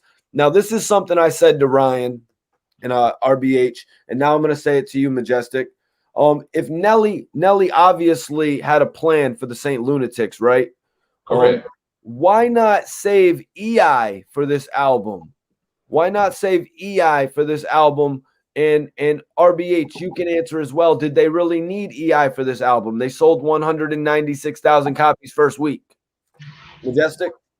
You got to understand the time that we was in back then in music. Everything back then is come with your best. Come with your best. It was, of course, it was a great time to drop that. You can't wait. You cannot wait. Because back then, when you hot, you was on 106 and Park, you was on TRL, you was on everything known to man that's moving, that's on TV. You guys to bring your best. So why not? You're gonna continually be on that top 10. As long as you're on that top 10, 106 and Park and stuff like that, hey man, you winning. You got it. That back then it was about videos. Now, if for real, to be honest, everybody paid attention to videos. If your song was cool. But if you had a banging video to go with it, man, the world loved you. The world loved you. But if you got a hot track and a video to go with it, oh man, 106 and Park, TRL, everything, man. They love you. So RBH, did they need EI for this album? They did sell 196,000 first week. Personally, I think so because they didn't know. You know what I'm saying? Like they didn't know Country Grammar was going to do what it did. And then they put all their, just like Majestic was saying, they put all their best cards in this one play because they didn't know if they were going to get a second opportunity afterwards. So their best songs are going to go on Country Grammar. All right. So let's take a look at this album. Wow. I got to give them props. Free City, they actually did this before Eminem got on the Grammys with the Free Yayo, before 50 put Tony Yayo in the mural of the Beg for Mercy album. They named an album Free City. Majestic, I want to give props to St. Louis for doing something that real, man. Major props to St. Louis. You don't see real shit like that, especially on a commercially pressed album. And I want to concede to my thoughts of EI being on the album because RBH, pressing up albums, once they already had that full album, once they already had that album put together and pressed up millions of copies of it, how are they going to go back and take EI off? That's not financially even. Yeah. You're not even able to do that financially. Like it wouldn't make. Hey guys, down below, comment what your favorite Nelly song is. We want to know. Yeah. Everybody comment what your favorite Nelly song is. You heard my top 5. Let's get Majestic's top 5. We heard Mikey T's top 5. Everybody comment your favorite Nelly songs down below. Right. Are you all right? So yo, let's go over the track list a little bit here for Free City. I want to see if you catch anything, guys, that reminded that you know. So they had Just For You featuring somebody named Amber. They had STL with Kiwan, Ali, Murphy Lee. Okay, Summer in the City, Mad Baby Daddy, Boom to Boom, Midwest Swing. Hey, it's the Yeah, Midwest of course they swing. come out. Yeah, they come out. Yeah. Ain't got a Show 'em what they clue. won. Huh? Show them what they won. Let me Okay. in. Let me in now. Yeah. Let This me. is the life. Yeah. Scandalous. Uh-huh. Grooving tonight with Brian McKnight. Okay. Jangalang. Changalang. Oh man. Here we Wow, come. bro. Love you so. And I guess, Batter Up. Everyone remembers Batter Up, but that was actually featured on Country. Better up. That was the best one they had. Yeah. And Ali had the first verse on that. Let's not forget, yo. Shout out to Ali. Yeah. Word. Okay, so Ali actually had the first verse on Batter Up. Yep. I'm the first to grill. Yep. Yeah, I'm not gonna lie to you. Ali has a cadence and Ali has bars. Like Ali is dope. It's just Nelly. You know? Somebody different, somebody singing, somebody doing something that's before their time. That's gonna win. Everybody's copying Nelly today. Everyone's saying their favorite Nelly songs. It's hot in here. This is the life. Grooving tonight. Okay, some people like grooving tonight. EI. Under they mommy EI. Uh-oh. Say now. Mm-hmm. Grills. Drop down and get your eagle on, girl. Grills is fire. All right. So let's get Eric, into how old are you? album. I want to know how old Eric is. How old are you, Eric? If that's your favorite Nelly song, I want to know how old you are, bro. Second Nelly album, Nellyville. This album literally, it nearly did quadruple the amount of sales. It literally did quadruple the amount of sales as, it literally did quadruple. The first album, Country Grammar, did 235 first week. This album, Nellyville, sold 715,000 copies in its first week. And not for nothing, wasn't the first single St. Lunatics single? Wasn't it Air Force Ones? Air Force Ones. Didn't I have everybody on that? They had everybody on there, yeah. Of That's course. what I'm saying. Yo, Nelly was showing love, bro. The proof is in the pudding. Like, there's no gray area with this. It's black and white. Yeah. We seen it. Like, stop playing. Stop playing. Okay. Yeah. Let's see. And Grills. I know that's later on. We'll get there. But Grills had Gip and Ali on it, didn't it? Yep. Damn. All right. Come on, bro. The proof is in the pudding, bro. Okay, That's so all I'm here gonna we say. go. Y'all make up your own minds. Here we go on the track listing for Nellyville. Wow, this album has sold, it seems like this album has sold over, on March 6, 2011, the album sold over 6.5 million copies. Yeah, that album was crazy. Yep. And that's Dilemma alone 10 years ago. So as far as tracks, we got Cedric, the Entertainer, made his return on Get Started. He had Hot in Here. Yep. Pimp Juice. Hey, what was your favorite song off Nellyville? What was your favorite song off Nellyville? Comment below. And y'all better not say Dilemma. I'm so sick of hearing Dilemma. I'm still sick of hearing Dilemma. And that was 10 years ago. Comment below what your favorite song was. So, all right, other records. He had a record called Dem Boys. That was fine. Yeah. Okay. Oh Nelly with Murphy Lee. Okay. Then, as I said, Pimp Juice, which I liked in particular. What was that? Was that song fire? She only want me for my pimp juice. Yeah. Fourth single, wasn't it? Mm-hmm. Air Force Ones, which Ryan says was the first single. Was that the first record released in preparation for this album before Hot in Here? No, my bad. Hot in Here was first. Hot in Here was first. Then it was Air Force Ones, then Dilemma with Kelly Rowland. Yep, Kelly Rowland's on there. He had also In the Store featuring Cedric the Entertainer as well. That might be a skit. That was a skit. Probably.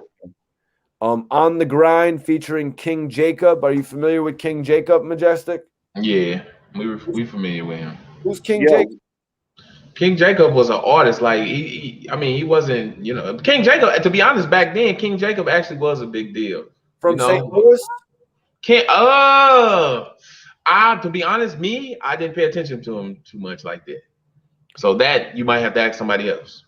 So then we got Dilemma with Kelly Rowland. I'm not noticing any notable producer here, RBH, but Dilemma was probably was Dilemma the biggest record? that was a sample record. That was sampled from the chick was in the video. The Reaper Vandross or something like that. I might be reaching there. Yeah, Dan, I knew he was. Yeah, King Jacob from St. Louis. Okay. Did Dilemma have anything on I'm Real with Ja Rule and Jennifer Lopez? It's on the same level, if not. Yeah, that was neck and neck. Dilemma was Dilemma took to listen. They still Dilemma took to reach heights that Man, you wish that was a neck and neck record, Majestic. Man, Dilemma went far, man. Very far. Dilemma is out Nelly there, was loved. Like Nelly was loved all over the world. I hate that song because they played it so much. I don't think Ja Rule had no chance with that. Yeah, but RBH. I'm real. Now, if you would have said one of those Ashanti and Ja records, I've been like, yeah, that's competition. Yeah. Yeah. So, anyways, then he had a record named Splurge. Nobody really remembers Splurge. But how about Work It with Justin Timberlake? I don't remember that one. Yeah, somebody got to sing it. But that sounds about right. That's probably a trade-off because Nelly did the Gone remix, and that was a hit. No, it was something different than that, RBH. It was Girlfriend. Nelly jumped on the record Girlfriend at that point. My bad, because he said bye-bye, and then you're gone. That's why I said gone. But yeah, you're right. You're right. You're right.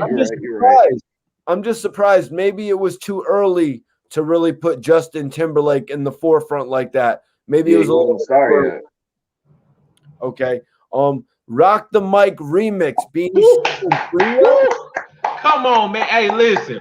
That's why I'm trying to ask you the last 4 records. I was like, let me tell you something. When Nelly did that, they was talking in the streets about Nelly. Like that Rock the Mic remix. Man, that's all you heard. You messing with the Philly cats. You heard me? That's all you heard. Like that's when it's real. Listen. State prop chain down. Hey, that's when people in the street was like, "Don't play with that boy." You heard me? All right, so it's beans. Get down and lay down. Let's go. I'm gonna have to get your take on this, Majestic. You're gonna have to tell me what this terminology is. Track number 14 on Nellyville, the Gank. Is that a St. Louis term? The gank? Yeah, like ganking people, ripping people off? Nah, I don't think that was. I was hearing that. You can hear that anywhere. Gank. Yeah, ganking is robbing. Yeah. I know that. Nah. What happened to your chain? It got ganked. Man. Right. Somebody ganked my chain. Yeah. And then we've got I'm not sure if you guys remember 5,000. I mean, I remember all of them songs. It's just like it's a blur with certain ones. You know what I'm saying? And of course, one of my favorites, Number One. Number One was one of his classic records. Well, we'll get into that. You better watch who you're talking about running your mouth like you know. Did we talking about top 5 Nelly songs for me? Yeah. That's my number 1 right there. That's my number 6. That's my number 6. I ain't gonna hold you. That song. And it was shut KRS-One up. He shut KRS-One up. Let's not forget. It was a diss record against KRS-One. Thank you. He shut him up. Bruh. Nelly said it. He was just like, yo, it's a different type of diss record when I could talk about you and people don't necessarily know I'm talking about you, but I am talking about you and it's a hit record. Boom. Mm-hmm. That's the truth. He never mentioned KRS-One's name in that song the whole time. But KRS-One, I am number 1. Mike T. Reed, what he saying? Yes. So, Majestic, let me ask you this question here from Raymond Walker. What Nelly joint would y'all drop the top and ride out to? Majestic, which one would you drop the top right now and ride out to? Oh man, if we talking about dropping the top, we gonna keep it classic, man. I'm gonna ride with that pimp juice, man. That pimp juice. She only want me for my pimp. Pimp juice, you hear me? Woo! People hear Hey that, yo, they automatically know what time it is. hey yo, Ray, I got one question. Do I have a girl with me or do I not have a girl with me? Because if I got a girl with me, it's gonna be if you want to go and take a ride You with ride with me, go me. ahead on the bus to go see All That right, one, Rihanna that's live. some good number songs, two. bro. This way must be the money. Definitely. Uh, If not, if I'm trying to go get a girl, yeah. Stop. underlay, mama.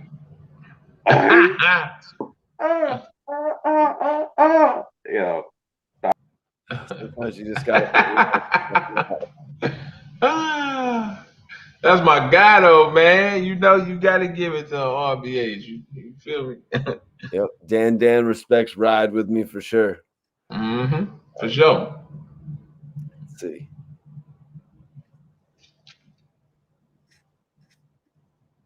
Let's see where we're going. So from here, okay. So after Nellyville, Nelly didn't release another album for 2 years, which gave actually Murphy Lee some time to drop his album. I'm not sure how many people were actually waiting on a Murphy Lee album. Well, if you was from St. Louis, that was big. That was big. I'm just being honest because he was really liked.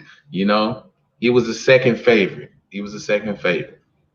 He was legitimately the second favorite. So who was the third favorite? Ali? Well, that's to people discretion. I don't know, to be honest, because at the end of the day, it's like it had to be Ali. You Yeah, know, yeah, no, a lot that's of what people, a lot of yeah, it had to be Ali. But then again, a lot of people like Keywan. A lot of people liked his flow. So, right.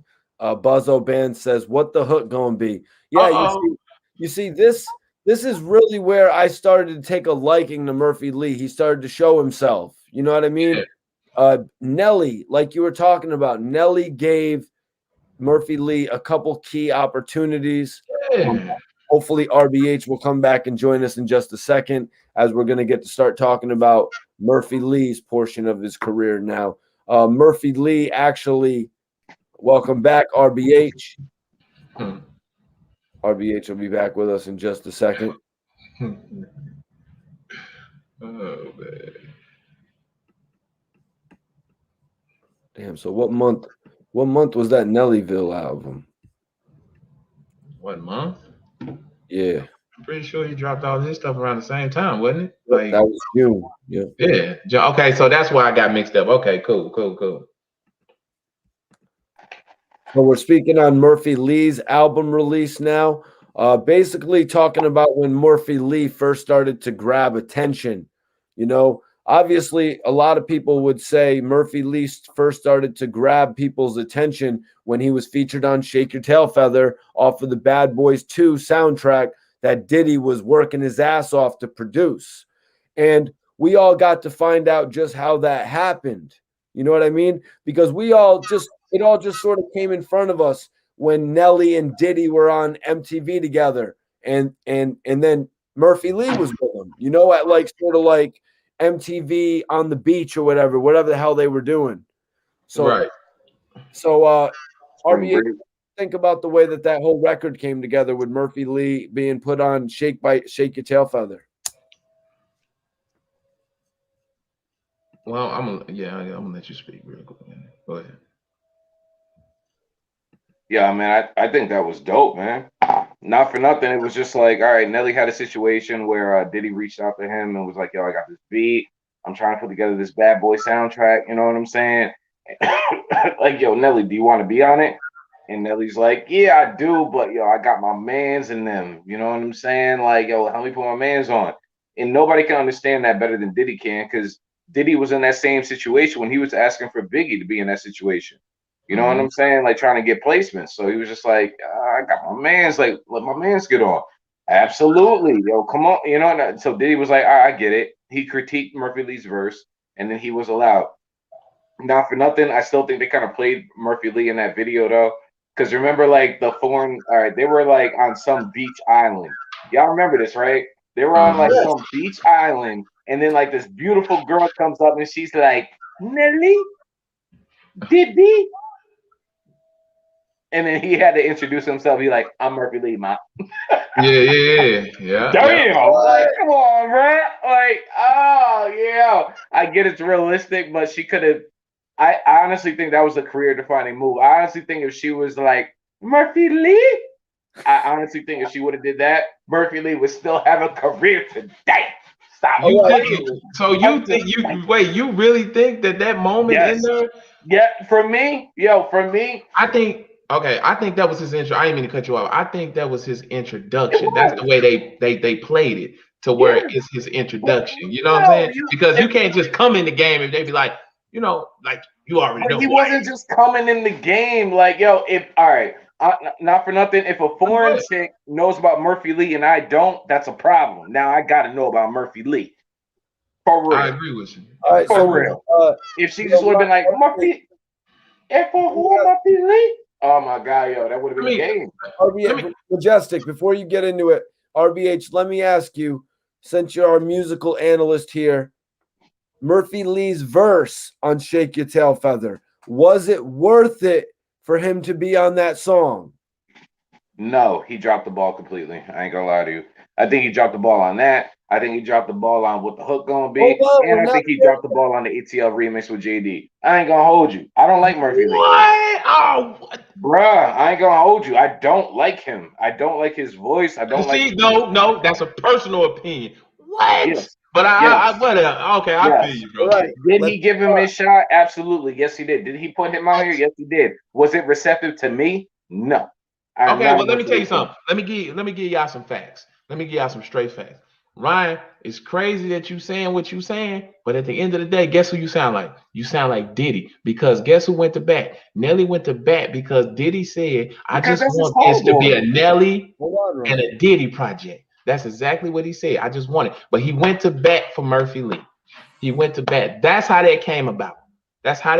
He went to bat for him. And he actually, like he said in the interview, maybe he over-exaggerated or so, but at the end of the day, he said, I basically begged him to keep him on there. Right, because that wasn't the right decision. No, he did it all back then. Okay, back then, at that time of music, that was hot. All right, yeah, you could try it. You know what I'm saying? They tried it. He gave him a shot, and it didn't do it. And then he did the what the hook gonna be? I don't care. Yo, that was hot.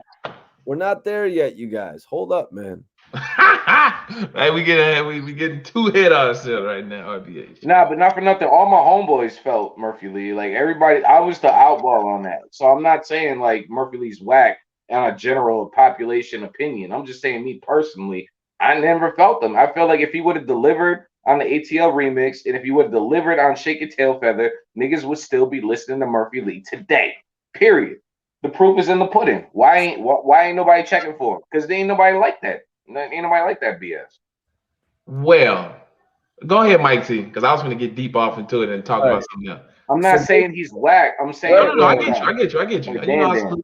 I'm not saying he's whack. I'm just saying Ryan's got to learn, he's got to learn when to stop sometimes. Like we got to move on, and like the way you got to do this is like you got to move on from certain things, and you got to know not how to go too ahead of yourself because it's going to kill the next part of our conversation. Right, go ahead. That's why I didn't say too much. Go ahead. Basically, Dan came. Go ahead. He thought he was still on live. Jesus.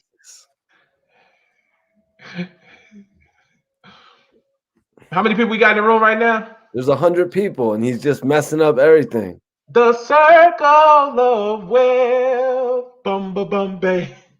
Let's go, man. Damn. Let's go. Everyone is like, whoa, he's tripping. Murph was that guy, man. But everybody got their own opinion. You know what I'm saying? Murph was that guy. Yeah, it's not even about that. It's just like about his thoughts. Yeah. Like, I agree. Like your thoughts are all over the place, bro. Like, relax. Whatever. Like, I don't even know where to go now with it. Like you throw off the whole conversation. No. Y'all, I'm tired of your opinions. No, Murphy Lee, he was popping. He was doing his thing with Nelly. Nelly was giving him his shot. Go ahead, continue. I was giving my personal opinion. All right, let's get it. I'm just All right, saying, bro. Like, yo, don't get me started. Like, and then I see the comments. I'm like, I gotta respond to the comments. Like, but go ahead, go ahead. Look at what people are saying about you, Ryan. That's one dude. I ain't even lit yet. I'm just saying, Hey, like, when it came, look, all I'm saying is when it came to the Murphy Lee impact, I didn't feel it. That's all I'm saying. I didn't feel it. Everybody else around me did though. Everybody else around me did, but me personally, nah. Stop rambling. You're just rambling right now. Like, dude, stop. I'm giving my impersonation. You made your point 5 minutes ago. You're just driving people out of here, bro. I'm done. Go ahead. Like, damn, dude, you gotta like relax. You just killed our whole topic of Jermaine Dupri and Murphy Lee on what the hook's gonna be. Uh-oh. God. Totally lost right now. Totally lost on the show right now. I'll be quiet, but when he leave, I'll be talking again. Yeah. So who? You just killed like 17 live viewers and threw off the whole video from having any type of repeat value. Oh, they'll come back. I didn't swear. Look at it. Nigga ate a bean. It's the same dude. Tell me somebody else that's talking shit. That Henny dog. It must be. Look, I'm just being honest. All right, Mike T, come on. Let's get it, man. I don't even know where to pick up from, man. Jesus. KD. Nah, so basically where I was going to go with that, Majestic, is that Murphy Lee actually was able to get a situation without the assistance of Nelly. And Majestic was saying that a lot of people in St. Louis were looking forward to a Murphy Lee solo project. Of course, because to us, he was a spitter. You know what I'm saying? His style and everything, his swag back then, like that's what was popping. You know what I'm saying? So yeah, we most definitely was looking forward to it. My expectations were huge. Huge. Especially after Shake Your Tail Feather. Yeah. Yeah, no, that's what I'm saying. You know, on the Murphy Lee album, we actually got records with people like Diddy and Nelly, even though it was kind of a record that was already used. That's how I kind of looked at it, to be honest with you. I looked at it as a record that was already used. And then if you look at that, the placement of it, they try to say it was Murphy Lee's first single, but that single was released for an album that dropped in July. The Bad Boys album dropped in July. Murphy Lee's album dropped in October. Yeah, he got a bad rap. You know what I mean? Like that single was so huge, but that it made everybody go out and buy the Bad Boys soundtrack. You know what I mean? It made everybody go buy that. But then when Murphy Lee's album came out, that was a bonus track. That ended up actually being a bonus track on Murphy Lee's album. So it was like, what is making me invest in Murphy Lee at this point? I heard the ATL remix. I done heard Shake Your Tail Feather. So now what do I got? What the hook gonna be? Okay. Yeah, but I think, you know what? I think Nelly was so big. Nelly was so big and his style was just so different that when, you know, it was time for the next person to come up at bat, they was expecting that type of amazing vibe. You know what I'm saying? Something so different. Somebody else that was singing. Or you know, yeah. Okay, now prime example. I'm just gonna say this and then Mike T, you can go ahead and finish doing what you're doing. When, like, you know how we compare stuff to like G Unit and stuff like that, like how 50 came, then you had a person like Lloyd Banks, then you had a person like Young Buck. Like, man, it was just you know what I'm saying? And I get it. That's how people was looking for us, because the style that Nelly had. They like, yo, what's next? What's next? You know, when you hype somebody up, you got to live up to it. So I do get it, you know. So I do get it. Raymond says Murph got on that tail feather and wasn't hungry no more. He thought he arrived and that he wasn't starving no more. But the whole thing about that is the Shake Your Tail Feather record, it really didn't help him with his album, with his first album, Murphy's Law. He had another record that he dropped, another record that actually Nelly helped him with, because according to Nelly, Nelly spoke in an interview about this and said they didn't contact him. Universal didn't contact him when they did this record deal with Murphy Lee. They noticed that Murphy was hot. They wanted to do it. They wanted to cut out one of the percentages, whatever. They wanted to cut out a percentage with Nelly. So they went behind his back. But then they ended up actually needing his help. Nelly's help came in the forms of Take Your Tail Feather. And then Nelly also brought Jermaine Dupri to the table. So Ryan, what was the record that they did with Jermaine Dupri? The ATL remix. Welcome to Atlanta. Welcome to Atlanta. Because they wanted Nelly on there originally, and which he should have been. Bruh, like I get it. Like shout outs to Nelly for that. Like putting your but this the thing. This is the thing, Ryan. Nelly was everybody wanted him. Everybody wanted him. This is a different age in music today than how it was back then. When you're hot, you're booked for everything. You're catching flights here. You're doing the studio time. You got an interview over here. He's booked up. So why not pass the baton? On that record, he should have passed the baton to himself. Because that record is so huge even today. It would have been that much bigger if it would have had a real presence on it. Where's Murphy Lee today? You know? Yeah. That's all I'm saying. You had Snoop on there, you had Luda, like you had some heavy hitters on that record. So through this record, though, Murphy Lee and Jermaine Dupri made a little bit more of a relationship. So much to the point where they released a record called "What's the Hook Gonna Be?" Is that really the best? Is that really the best that they had to release next from Murphy Lee, Majestic? The guy that you say you've been waiting on an album for so long, is really What's the Hook Gonna Be the best that you guys got from him? Or was it just so strong that Jermaine Dupri was on there with his, you know what I mean, with his voice just saying, what the hook gonna be? No, listen, when they even spoke about stuff, on VH1 and this, that, and the third, and when they spoke on what the hook gonna be, everybody liked it. Everybody liked it in the industry because it was something different. It was something different. And you got to think about it like this. Back then, that style of music was in. That style of music was in. So it's like it was a new wave. After Nelly, it was a whole new wave of music coming in. You know what I'm saying? So what the hook gonna be? Jermaine Dupri hot, he hot, they doing their thing. Of course. It's basically like this. If the song wasn't hot, the momentum of what was going on made it hotter. You know what I'm saying? If the song wasn't hot, just the momentum of what's going on made it hot. And we wouldn't remember it today.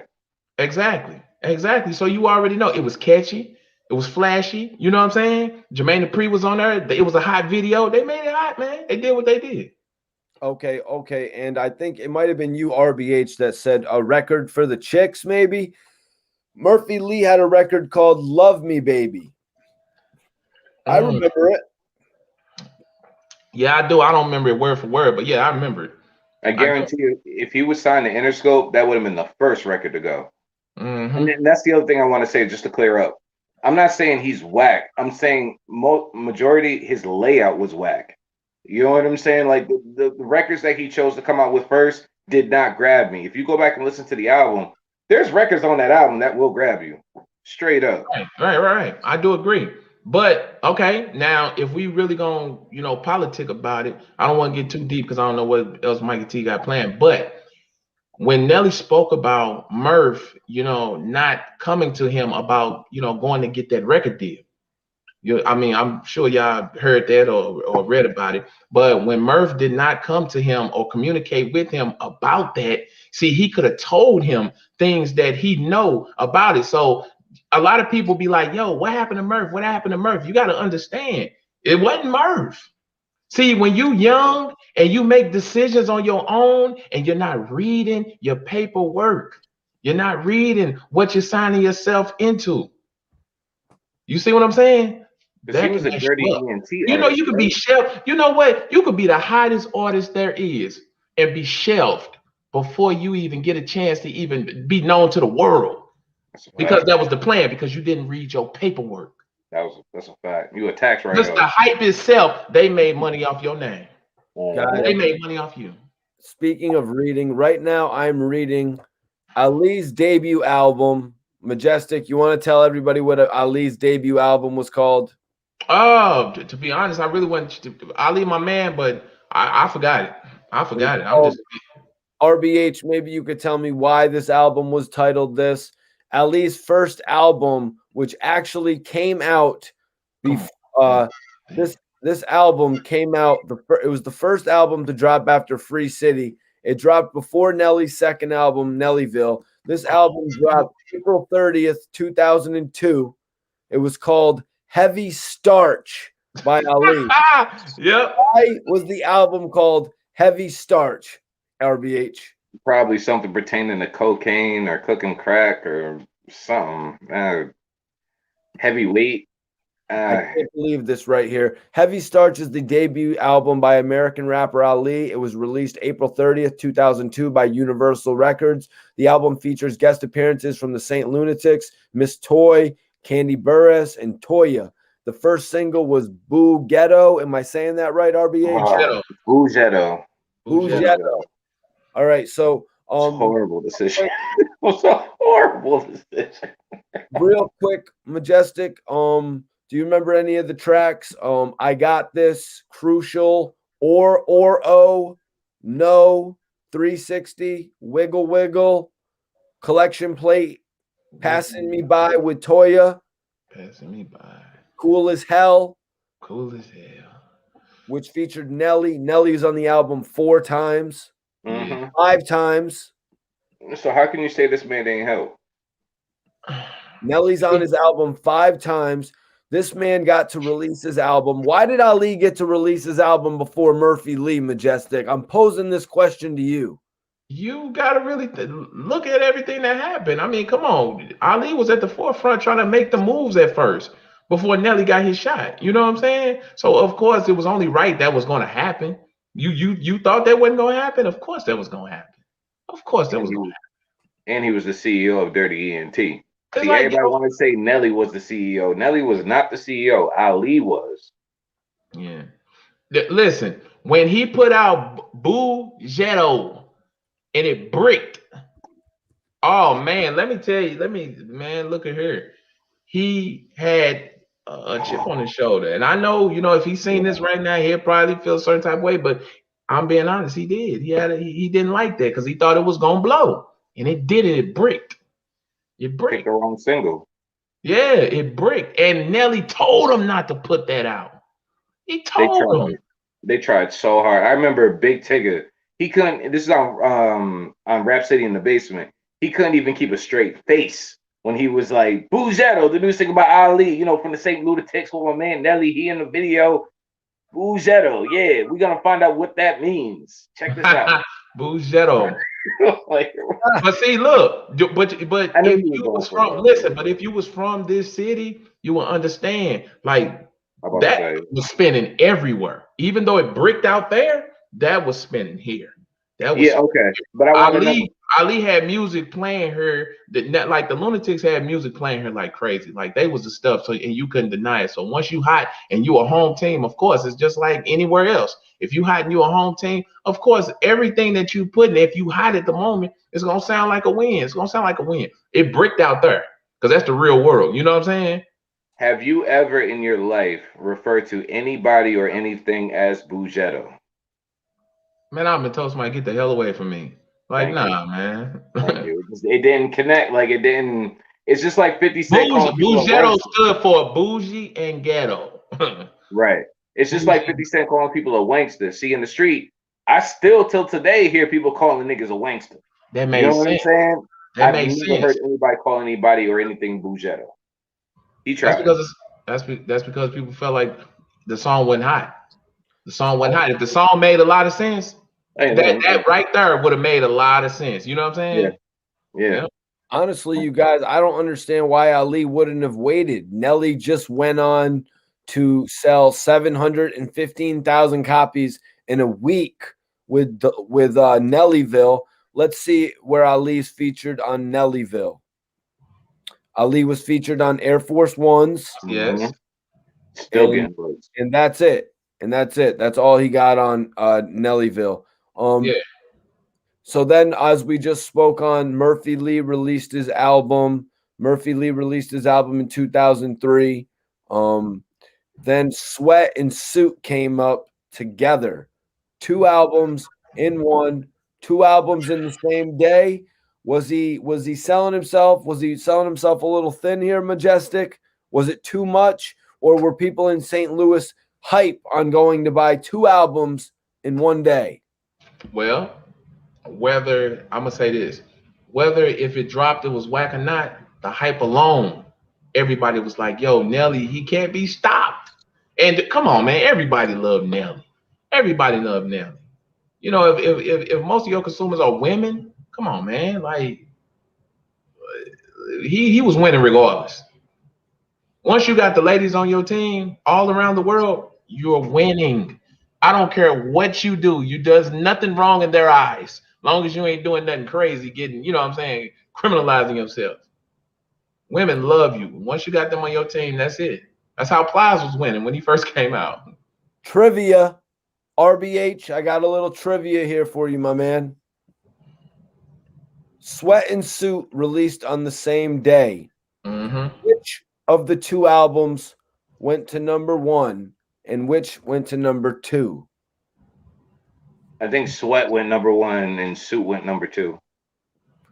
That is incorrect. It's the other way around. Suit went number 1. It's the other way around. Wow. I remember in high school, people were debating on like which album they were going to after school, like go to the mall and buy. That's crazy. Okay. All right, so let's look at this RBH.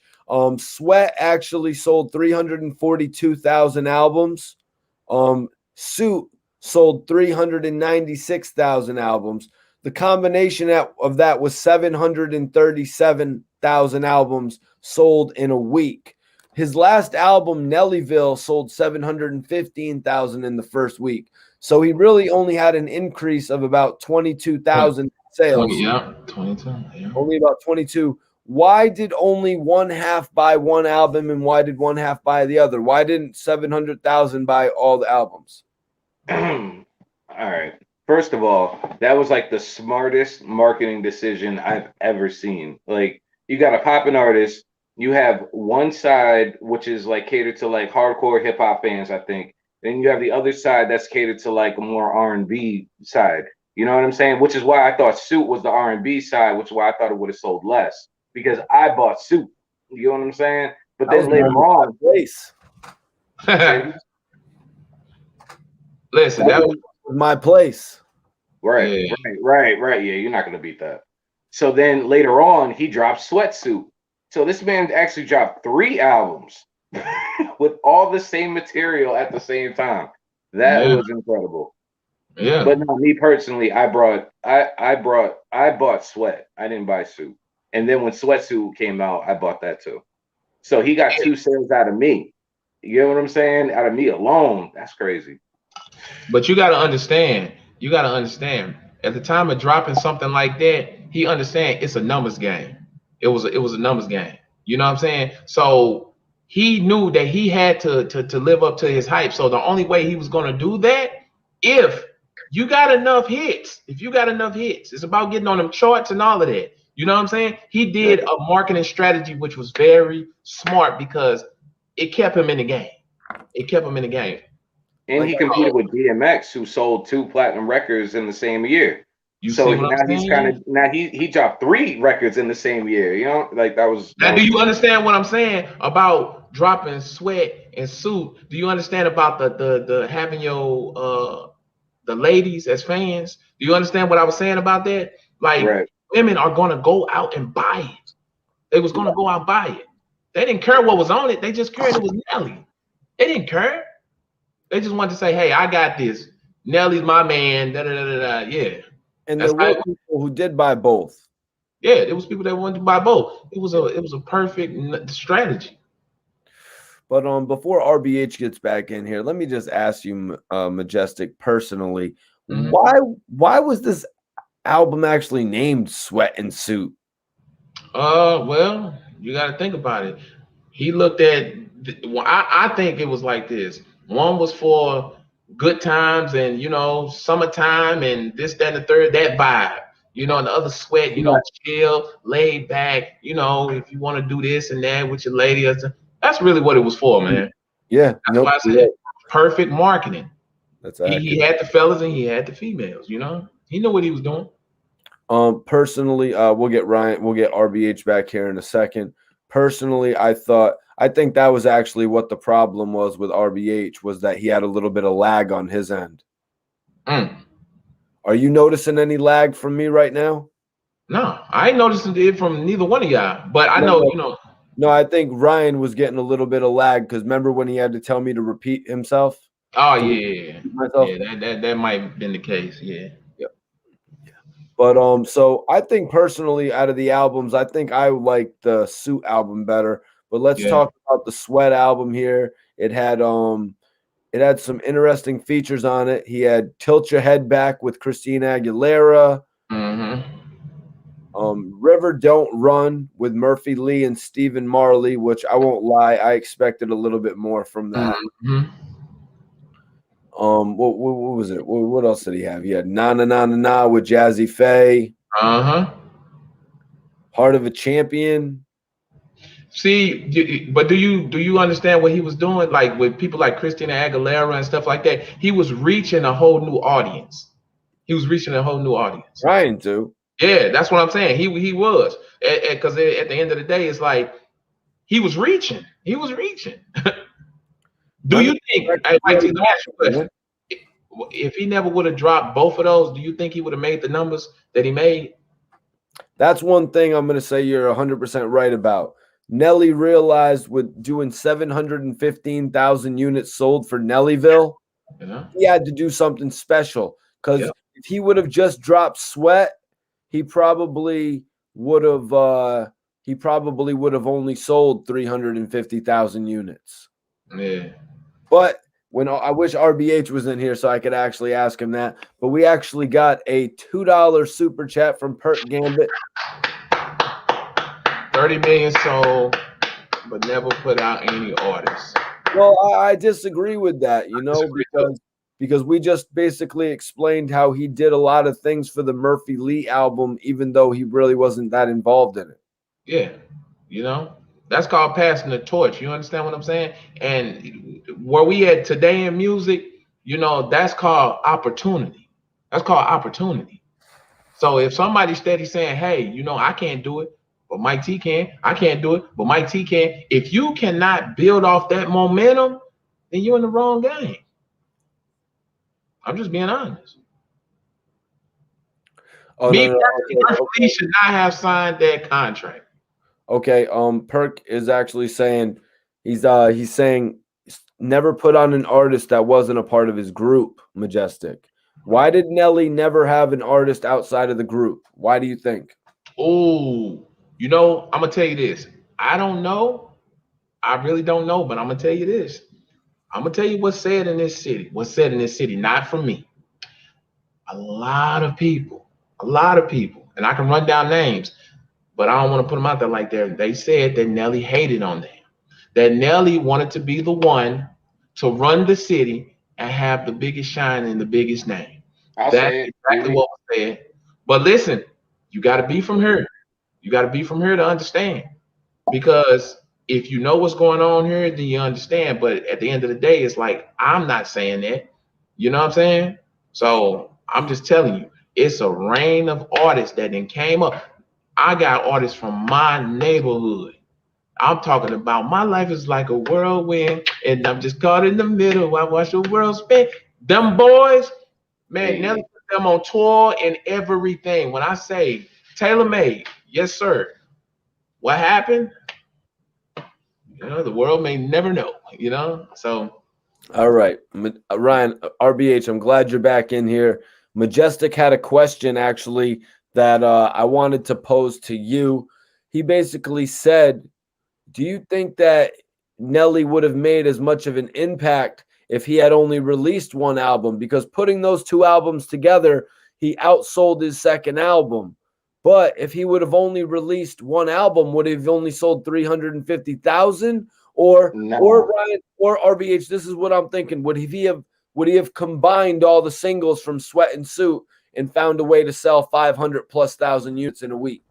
That's a possibility, but I think that marketing strategy was incredible to divide the albums, put them out, and then sell them as a whole unit as one. Like I said, I bought 2 out of 3. You know what I'm saying? I can only imagine what the world bought. Like I feel like when Nelly came out, Nelly was you felt one of two ways about Nelly. Like there was either Nelly Dilemma that caught you, or there was Nelly Country Grammar that caught you. I feel like Nelly was smart and like he knew that he had 2 types of fans, so he was gonna put out 2 different albums that catered to each fan. You know what I'm saying? One to the Dilemma fans and one to the Country Grammar fans, and then he was gonna bring it all together in case you missed it.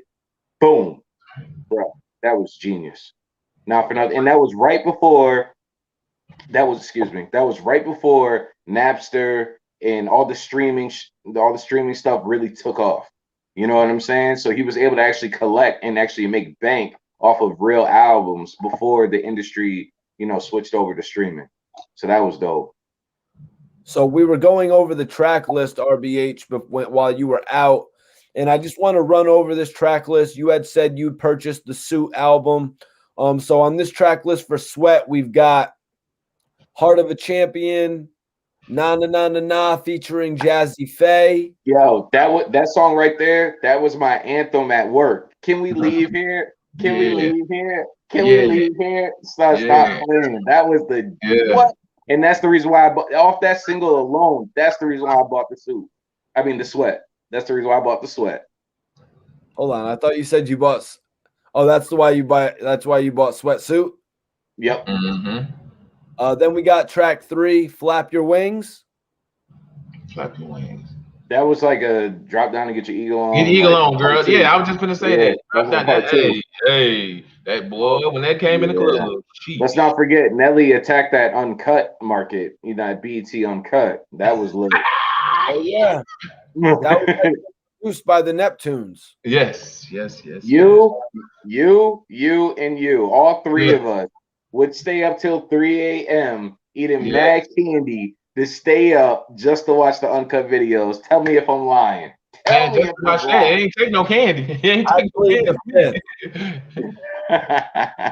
I was just up.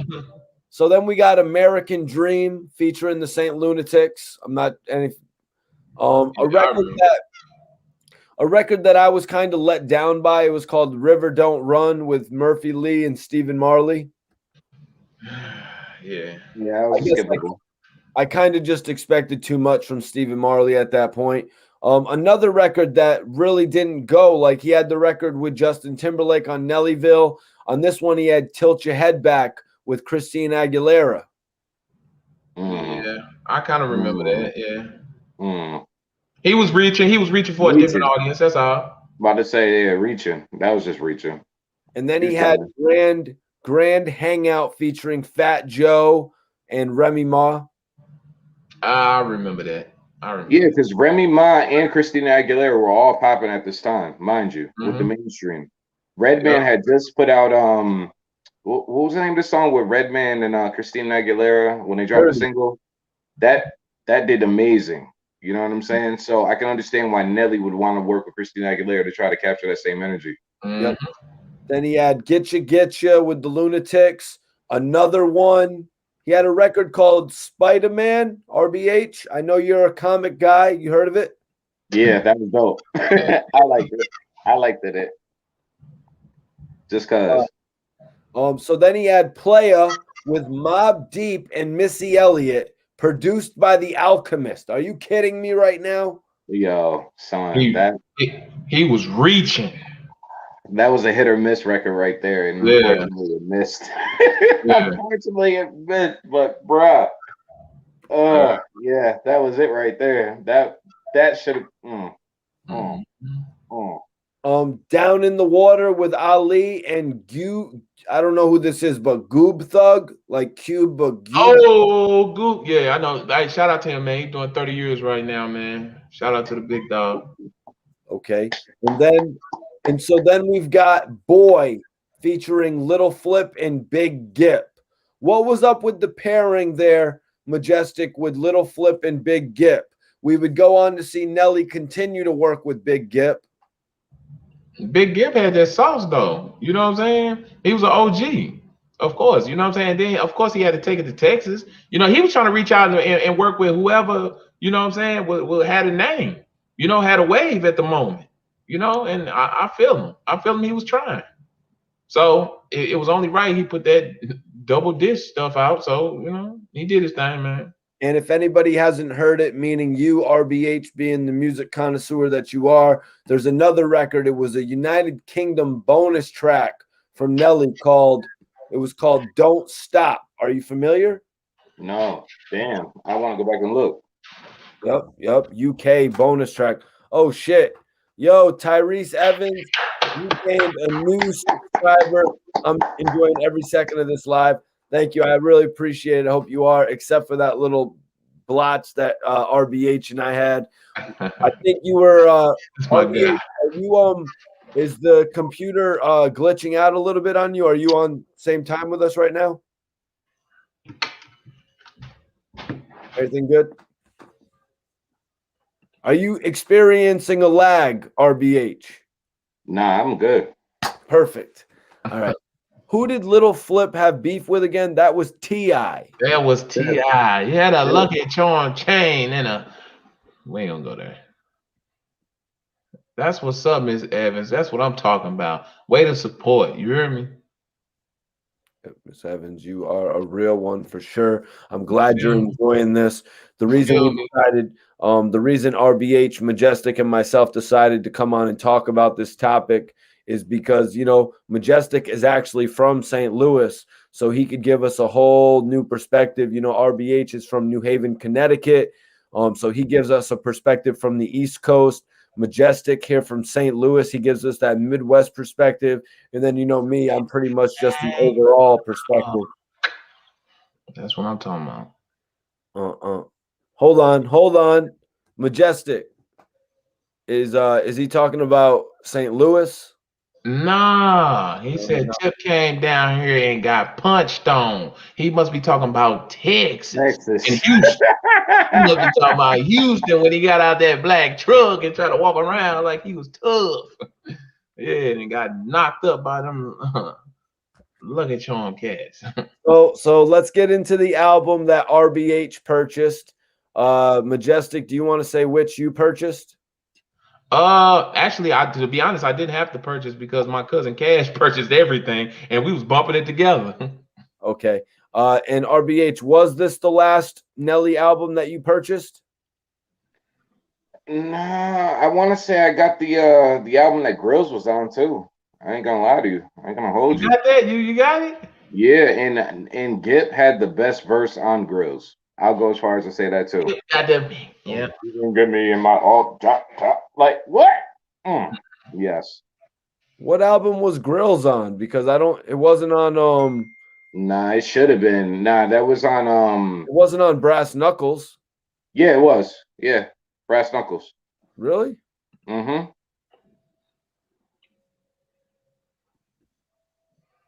Because I know it wasn't on Nelly 5.0. I didn't even listen to that. Grills must have been on the Sweat and Suit compilation album. There we go. Yeah. Yep. It was on that. It was on Sweat and Suit together. Sounds about right. That was a selling point. That was a selling point. Grills was lit. All right, so we're not going to get into our top 5 Nelly songs just yet. So Suit is the 4th studio album from rapper Nelly. It was intended to be released on August 17, 2004. Let's see what we got here for the track listing. Okay, so RBH, I'm putting this one on you. We got Play It Off featuring Pharrell. Pretty Toes. I loved this one because it had T.I. on it. Jazzy Faye and T.I. Pretty Toes. And then, of course, My Place featuring Jaheim. Right. Wait, are we doing Suit now? Yeah, we're on to Suit. Yeah. All right, so I bought Sweatsuit. I'm like, wait a minute. I think we're crossing over.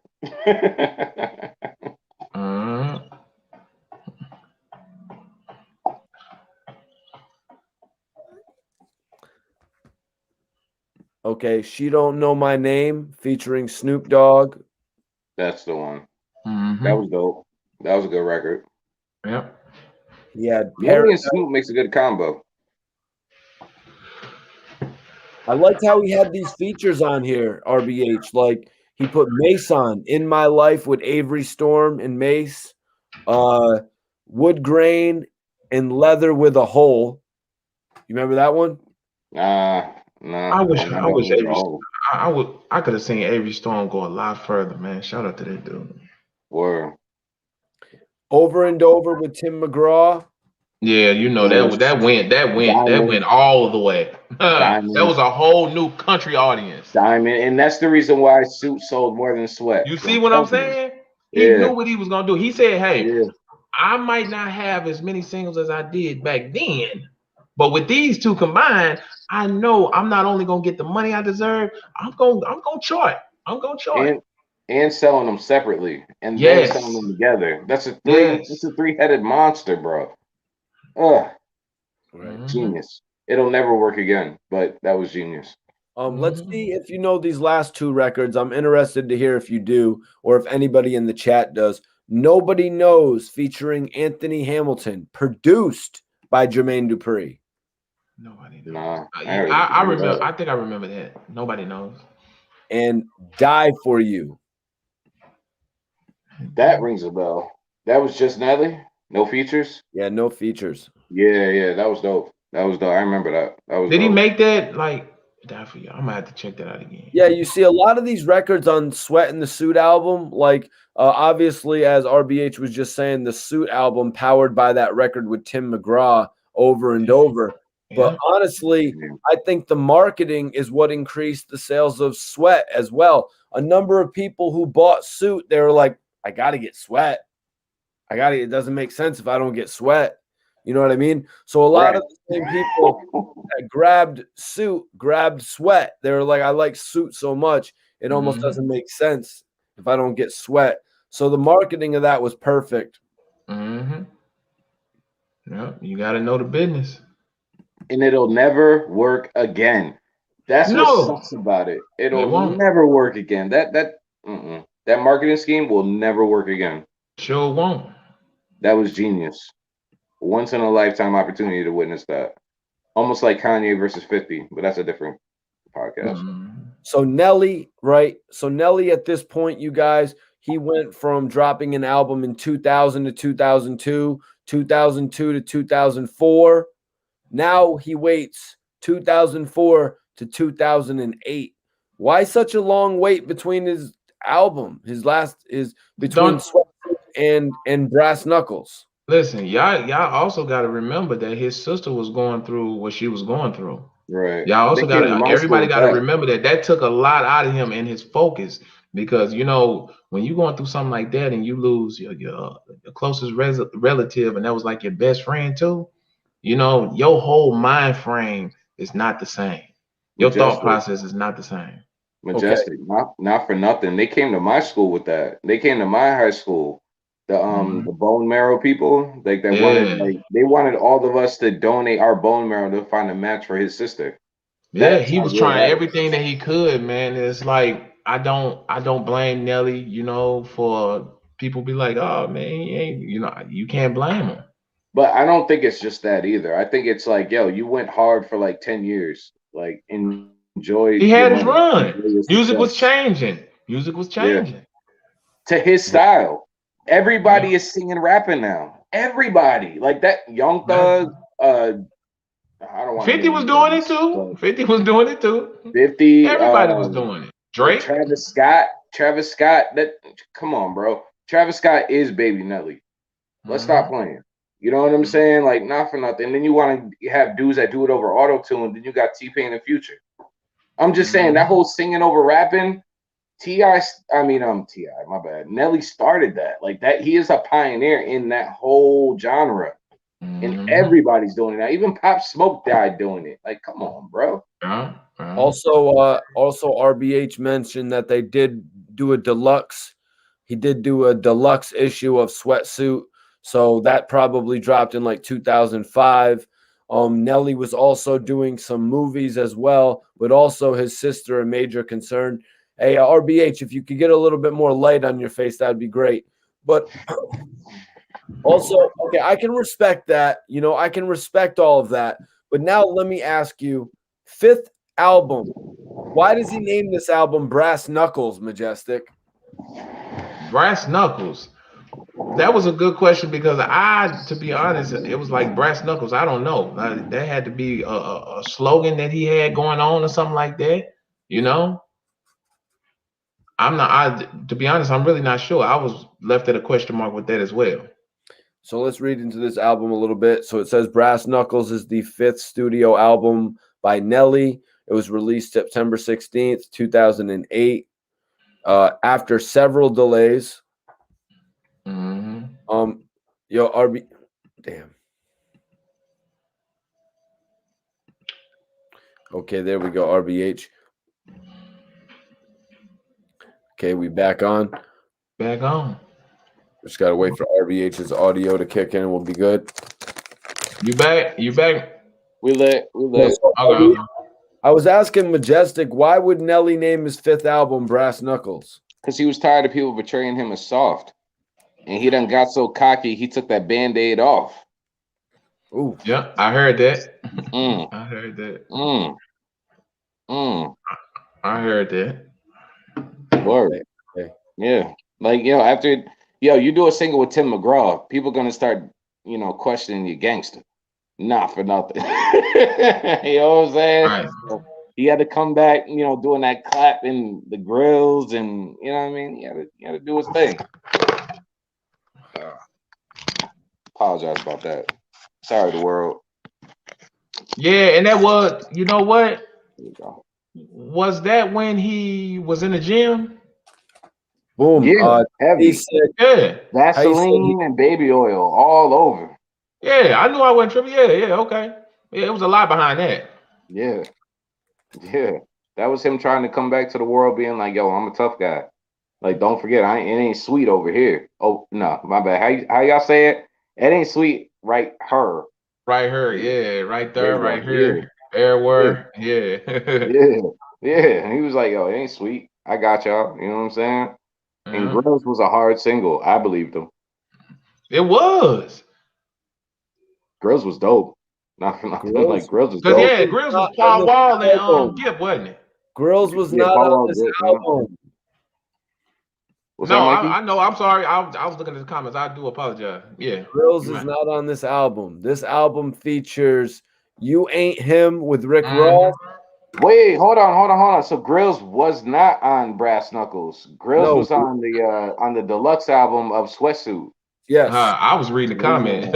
You thought it was on the album. Damn. You could have fooled me. You could have they kind of messed me. up. They kind of messed that one up, but obviously they couldn't wait that long. Right. So, but before we get to this Brass Knuckles album, because let's just add in the fact that Murphy Lee, who dropped his album in 2003, still at this point has not dropped his follow-up album.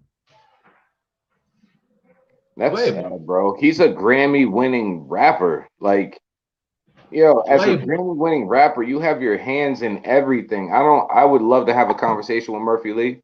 You know what I'm saying? Maybe he can come on the show and like we can question him. But I would love to know like what's the holdup, bro? Like what? Because the album was solid, the rollout wasn't, and that was my only disagreement.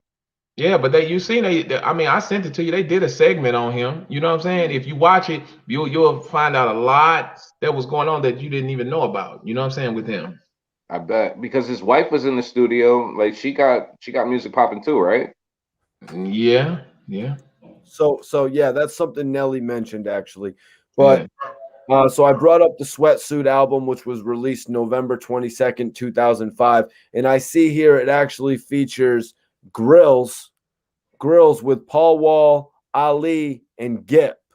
So what do you guys know, or Majestic, what do you know about Ali going from having Heavy Starch as an album, a solo album, to now wanting to form a duo group with Big Gibb? Where did all this come from, you guys? Style. They styles. That's what that was about. They And they styles. got along. He probably felt like, hey, you the Gip, and I'm like the Gip out here. You know what I'm saying? Like if you listen to them, listen to their voices and stuff like that. I mean, of course, you can kind of get that picture from them. Majestic, I gotta ask you a question. What is a Gip? A Gip? You said like, yo, he got the Gip out here. Like, what is a Gip? Well, basically, it's like listen to how Big Gip sound, right? How he rap and stuff like that, and then you listen to Ali's voice and stuff like that. I guess they felt like they went perfectly together. You know what I'm saying? I agree. Yeah, I think that's what it was. Like they kind of felt like, hey, you sound like that, and you from out there. I sound like this, and I'm from out here. Let's put it together and let's see what we can do. And yeah. So one of the biggest concerns Nelly said was like, yo, why would you want to release an album with Ali or Ali? Why would you want to release an album with Big Gip? Shouldn't you be focused on Murphy Lee's second album? Now, come on, bro. Now let's be honest. I'm looking at it right now. The Kinfolk album with Big Gip and Ali. It dropped until 2007.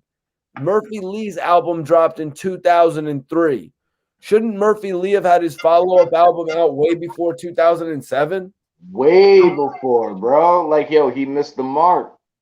And he so let me and which goes back to what I was saying. When you don't consult with people who had already took that step, signed those papers, and know what's going on. If you, I understand, like everybody hot at the moment, you know, the Lunatics hot, but you ran and you signed the deal. You signed the deal, bro. You knew nothing about. Bro. So if this the thing, doing stuff like that, if you don't live up to them numbers that label say, hey, we believe he can do, shelf him. Boom. Shelf him. And then here you go signing a deal. Who knows how long that man was signed? You see what I'm saying? Right. Sometimes you can't blame the artist. Sometimes you can't. So that's how I feel on that. Honestly, I could sympathize with Ali at this point. You know, because all right, so maybe Ali's solo album didn't work in 2002 when he really should have waited till probably 2003. Time out. That's the Bugetto album? Yes. Maybe that album didn't work in 2002, but now 2005, he's on the remix to Grills with Ali. He's building a new relationship with Ali. Why not give it another go with Gip?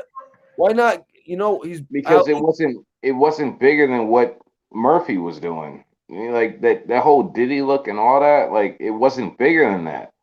So to you to run being selfish, roll with what you want to do, bruh.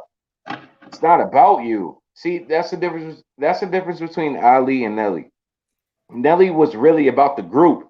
Even when the group wasn't about Nelly, Nelly was all about the group. Ali was all about himself, trying to put himself on. I want to disagree. Like I do. Like I truthfully want to disagree, but the proof is in the pudding. So when I seen the black and white, I grew up with this shit. I seen Nelly and Murphy Lee all in my face growing up. You know what I'm saying? And if you're telling me that you had an opportunity between putting Murphy Lee's second album out versus putting out Ali and Gip. Okay, Gip is hot, but you not. Ali wasn't. Ali didn't sell nothing according to that. You know what I'm saying? So like, what are you doing, bro? What are you doing as a CEO? Like, you got to let go of your ego. It's not about you at that point, man. You got to go what's hot. Put out Murphy Lee. Then you recoup the money. Now put out your little BS. You know what I mean? And if it doesn't work after that, then now you know. But don't gamble the money when you know you can make more money on yourself versus putting it on your boy who got the better product. Stop playing. All right, so let me read a little bit about the Kinfolk album to give everybody a little background information, and then I want to see if you guys actually remember any of the material that was on it. So Kinfolk is the first studio album by American rappers Ali Jones of the St. Lunatics and Big Gip of Diddy Mob, collaboratively known as Ali and Gip. It was released August 14th, 2007. through Universal Motown production, was handled by DJ Speedy Stee, the Track Stars, T. Wayne, Dallas Austin, Jermaine Dupri, Nitty, and Trife. It features guest appearances from Nelly, Murphy Lee, Avery Storm, Big Rube, Bun B, CeeLo Green, David Banner, Juvenile, Kiwan, LaToya Luckett, Lloyd, 3-6 Mafia. The album peaked at number 174 How? on the With US all those Billboard features. Oh 100. my. Well, first let's look at it. Look at it, to be honest with you. Look at it. The album released August 14th, 2007. The last release before that was Nelly's Sweatsuit, November 22nd, 2005. How do these guys take 2 years to put out another album? Even if Nelly, yeah, what do you got, RBH? Nah, it was way too late, and they already done spent the money. They done, it's just like selling weight in the street, man. You got Momentum money, was shifting. you got money, you buy product, and then you put it out. You know what I'm saying? Like you put out the product and it's some garbage, and you know it's some garbage, but I put my heart and soul in this garbage. You know what I'm saying? So this garbage is gonna sell. No, son, go with the product that's some diesel. Go with the diesel, and the diesel at that time was Murphy Lee. So now you're gonna wait 2 years after you don't put out some garbage for 2 years. Now you want to put out Murphy Lee? Nah, bro. Nah. You go. My thing is this: you go with who they checking for. You don't go for what you think is popular. Right. That's the worst move you can make in It's this not music. about you, son. It's about what the Exactly. people want. Like Murphy Lee, okay. A lot of stuff might not been all the way up to the hype, but Ali would have never did what he did. Never. Ali would have never did what Murph did. You know what I'm saying? Ain't nobody checking for. Let me stop. But yeah, I'm sorry.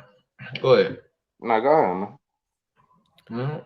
So let's take a look at a couple of the records from this. I want to hear if you guys remember anything. They've got Hood and the Paint with Nelly, Go Ahead featuring Chocolate Tie, Almost Made Ya featuring LaToya Luckett, produced by Jermaine Dupri, Get on the Floor featuring David Banner, That's Me, Leanin' with Murphy Lee and Nelly, I Told Ya, What's the Business, All Night Excuse Me with Juvenile, Work That, Twerk That with Murphy Lee. There is no reason why this album didn't go diamond. You had all the top players, bro. Like, why didn't it work? But you can have the top players. You gotta have the songs. You know. Bingo. You gotta have the songs. Like it gotta make sense. Like you can go you can go get some of the hottest artists right now, but if the song don't make sense, don't nobody care.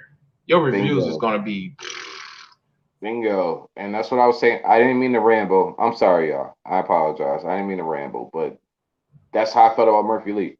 Like really, he did not deliver where I expected him to. Because I was putting all my money on this bro. You know what I'm saying? I was putting all my money on this guy. And the fact that it didn't work, bro, I'd be broke right now if it was a real bet. Not real. But it's not his fault. You know what I mean? It's label situation. Like the label is what messed him up, bro. Like you got a CEO who's selfish and you got a CEO who thinks they Jay-Z. You know what I'm saying? But you're not Jigga, my bro. Like you're not Jigga. You don't got it like that. Moving on to the album Brass Knuckles, the 5th album from Nelly. This album actually faced many setbacks, apparently. I remember that. The first single was going to be called Cut It Off. Oh shit. The first single was actually going to be called Cut It Off, but that was going to be featuring Pimp C and Sean P of the Youngbloods, which I really don't understand. Because you're not all right. Let's time out real quick. Okay, the Youngbloods, they weren't just artists; they were managers. They managed D12. They managed Mobb Deep during the Little John days. Like that's how they got their name in the game. And then they lucked up with Little John. Little John produced them some songs, and then they wanted to rap. But the Youngbloods originally were managers. Okay, go ahead, continue. All right, so they had Cut It Out with Sean P of the Youngbloods, Pimp C, but it was later confirmed to be, how do you pronounce this? What is the name? What is your name? Basically, yeah. What is your name? Which was released digitally on August 1st, 2007. However, because of pushed back release dates on August 16th, 2007, and so on, the first single was changed to Party People, which features Fergie. It was released March 18th, 2008, and peaked at number 40 on the US Hot Billboard 100 and number 14 on the UK singles chart. Yeah, that record right there, Party People, really did not connect. What was your take on it, RBH? Same. I remember it on BET, Big Tick in the Basement. I remember he debuted that record. I wasn't feeling it. It never made it to 106 in Park. That'll tell you alone. All those records, like back in the day, used to come through BET in the basement, Big Tick in the basement. And if they didn't pop after that, they would never make it past that level. And past that level would be 106 in Park. Never made it. So Brass Knuckles debuted at number 3 on the Billboard 200. And RBH, do you want to take a prediction of what Nelly's first album in 4 years sold after premiering at number 3? Now, remember earlier, his first album premiered at number 3 and did 235,000. The group album Free City premiered at number 3 and did 196,000. So Brass Knuckles premiered in 2008, number 3. How many records did it sell first week? I don't want to insult my guy, man. You tell me, Mikey, how much did it sell? And I'm scared to hear it. Brass Knuckles actually sold 83,717. 83,717 copies in its first week. Nice. Which means Nelly still had his fan base even after not releasing music for several years. That's dope. So the album debuted and that's Eminem type stuff. Not for nothing. Oh, he went gold. So Nelly went gold within 3 months. But gold is huge, especially today when you can stream music and listen to it and download it off of YouTube. Like that's pretty big. Gold is pretty big, man. I consider gold platinum these days. Because most things will go wood. Because I ain't gonna hold you, Mikey. I get everything for free. So why would I pay? You know what I mean? Especially at that point. Word. Especially at that point. So this guy returning after 4 years and going gold. Listen to this quick review of the album Brass Knuckles RBH. It says reviews for the album have been generally mixed. Vibe stated Brass Knuckles is standard Nelly fare. Rap Reviews wrote underneath the materialistic veneer, Nelly's got a good delivery, sharp lyrics, and impeccable breath control. What do they mean by that? That Nelly has good breath control. I mean, you can tell when people. All right, now here's something for all the rappers and all the artists that are listening right now to the chat. We can tell when you're punching. You know what I'm saying? We can tell. I don't care how good your engineer is. We can always tell. You know what I'm saying? Because when we recite your lyrics, we don't have to take breaths. We get it in one breath because you wrote it that dope when it comes down that dope. But if we can't do it that dope, it's because you didn't do it that dope. We know. We know. Tice says, so that was his first gold album, but compared to what he did with his last album, it's kind of disappointing in my opinion. Yeah, to me as well. To me as well, RBH. But you guys gotta keep in mind, man, it's not the same day and age. Like we're not putting the albums on the shelves and they're selling and blowing. Kids are going to YouTube. Kids are going to YouTube. Kids have streaming accounts. Kids have Spotify. Kids have Tidal. Kids have Apple Music. It's not the same. It's not. And now artists, now keep in mind, now, before y'all go all crazy, artists are, okay, if the music game ain't the same, then people aren't being paid the same. And if people aren't being paid the same, that means label execs aren't being paid the same. So they don't care the same. And now that all trickles down, executives, producers, whatever you want to call it, you know what I'm saying? Everybody that's working in the music game, now you got the artist. How's the artist supposed to care the same? How is the artist supposed to put the same type of passion into his craft if he knows he's not going to get back what he put into it? Come on, man. And you got to think about that before you download tracks, before you get stuff for free. The artist is suffering. You want Nelly to spit some banging stuff? You want Nelly to give you Well, a well, 616? let's look at the track list here, RBH, Go because ahead, go ahead, go I ahead. think I think Nelly was trying to spit some hot stuff. Like Me too. here, the Me first too. track, the first track, RBH, he has "You Ain't Him" featuring Rick Ross. This Right. is obviously he's reconnecting with Rick Ross after Which the. album are we on? Is this 5.0? No, we're on Brass Knuckles. Oh, Brass Knuckles. Okay. Now this is the begin. Yeah, okay. Go ahead.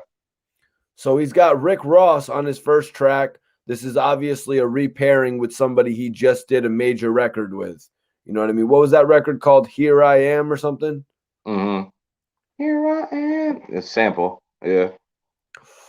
You guys can correct us in the chat if we're wrong. What was that Nelly and Rick Ross record? That was one of my favorite joints. Then he has Hold Up featuring T.I. and LL Cool J. He got LL Cool J. Why do you think he went that route on this to grab LL Cool J and T.I. and put them on a record? Honestly, I think that was now you can hate me for this, but I think that was a T.I., Eminem, 50 Cent type of they're all cool. You know what I'm saying? They're all friends. I think that was that type of situation where it fit. Yo, send me some beats. LL's in the studio with 50. Yo, send me some beats. Send me some beats. Sends them that. Boom. Boom, boom, boom, boom, boom. Boom. Another one right here. Yo, RBH, did he just have these records or something? He has LA with Snoop Dogg and Nate Dogg. Are these just records he had in the cut from years or something? He's got Ross, T.I., Yes. LL Cool J, Snoop Dogg, Yes. Nate Dogg. Yes. Yes. You got to keep in mind, Nelly, bruh, if I'm Dr. Dre, if I'm Tupac alive, if I'm Jay-Z, like, bruh, I'm gonna want a record with the hottest dude that's out right now. Either way, up, left, down, or right. You know what I'm saying? And Nelly was that guy. So does Nelly have him in the cut? Absolutely. Can't Long tell me Night nothing. with Usher.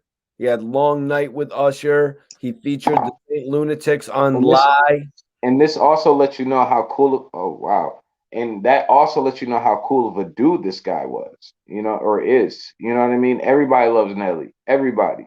And I could tell because look, I like you said, Mikey. I'm a rapper. I've been in a group. And I know if anybody did that for me in a group, I would be grateful. But egos blow out of proportion, man, and it doesn't work the way that you want it to. You know what I mean? But that's real. So track 6, it's Party People, RBH.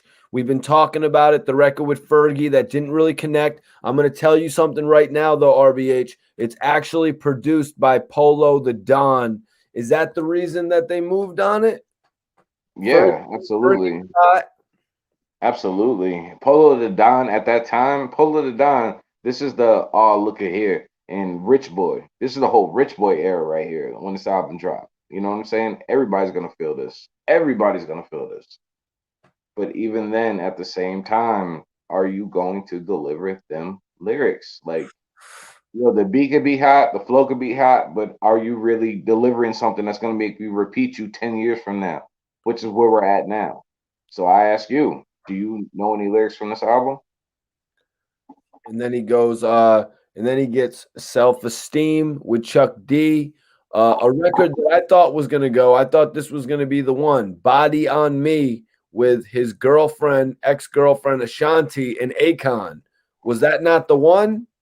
I RBA? felt like that. I felt like that was the one. Not for nothing. I felt like that was gonna be something dope. How was that But not the one? How did it just didn't connect?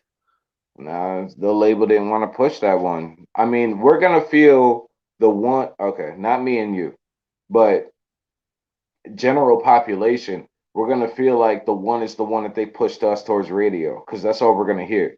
We're not gonna buy the radio. We're gonna buy the single. You know what I'm saying? Or we're gonna download the single, especially at this time. You know what I mean? It ain't even about the album at this point.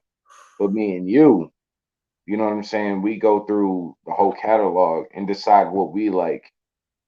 We should have been DJs, man. And if we were, that would have been the one that I pushed as a single. Okay, I'm reading this right now, RBH. It's saying that obviously earlier I said Party People peaked at number 40 on the Billboard Hot 100. The second single, the next single we're going to talk about, Stepped on My J's. Are you familiar with Stepped on My J's featuring Sierra and Jermaine Dupri? That rings the bell. I feel like it was a funny record. That record actually went to number That record actually went to number 92 on the chart. And then the record we were talking about, Body on Me with Ashanti, that record actually went to number 42. So it did better than the second record.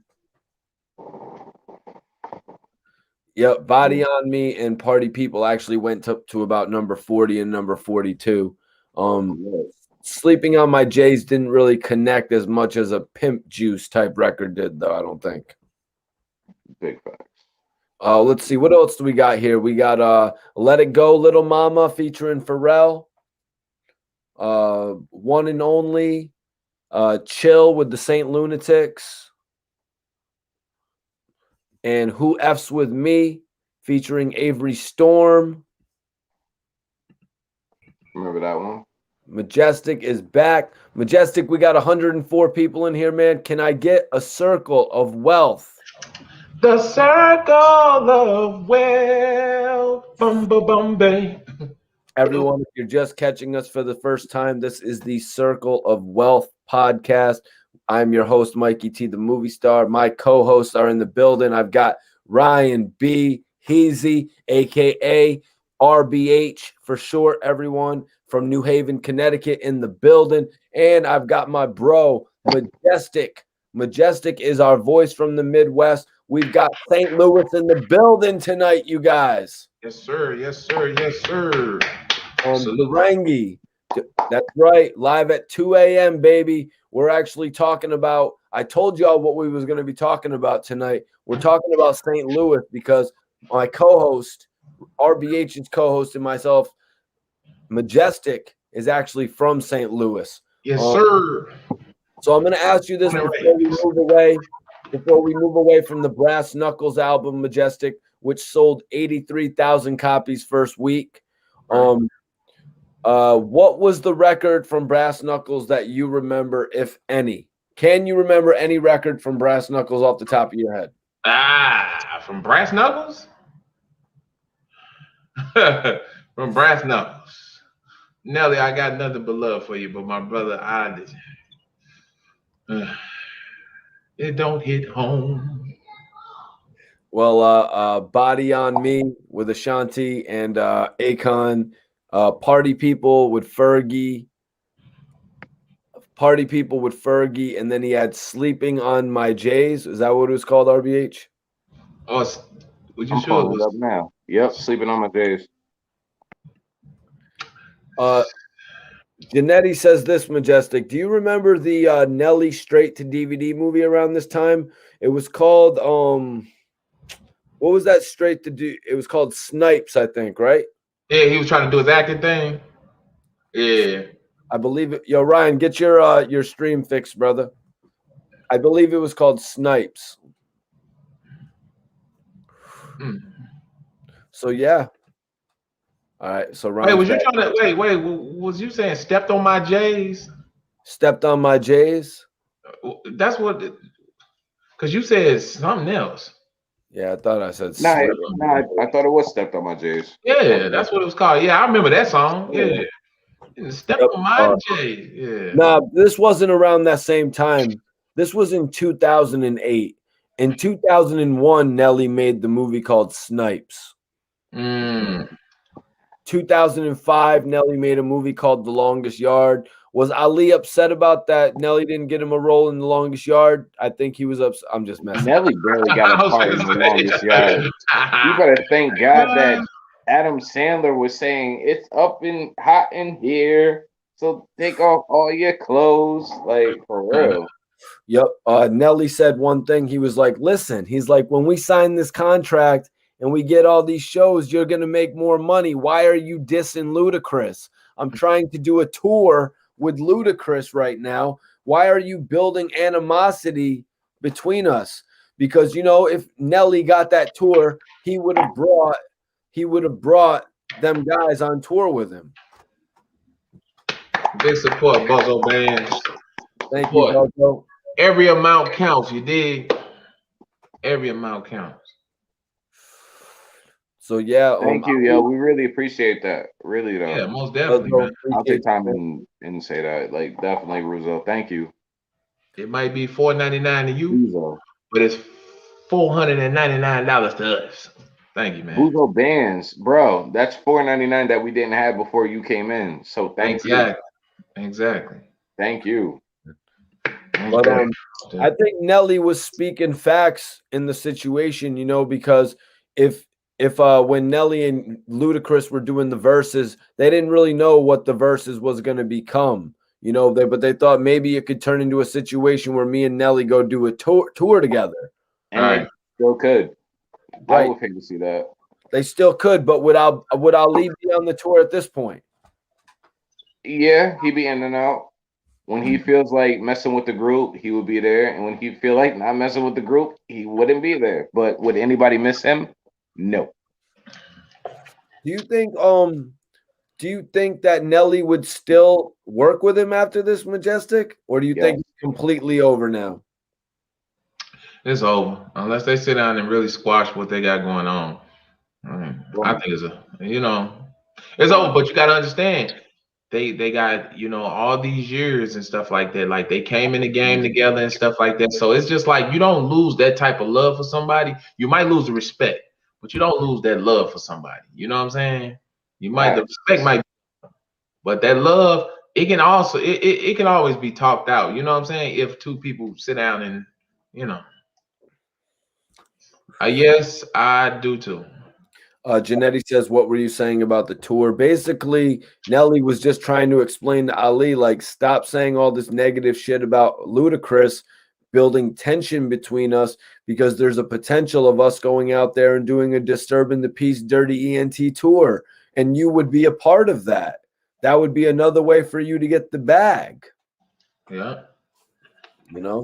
Yep, you gotta watch it. Watch what you do. Watch what you say.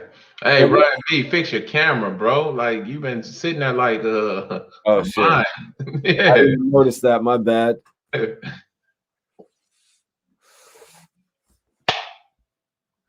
didn't even notice that. Ryan will be back in a second, though. Ryan will be back in a second.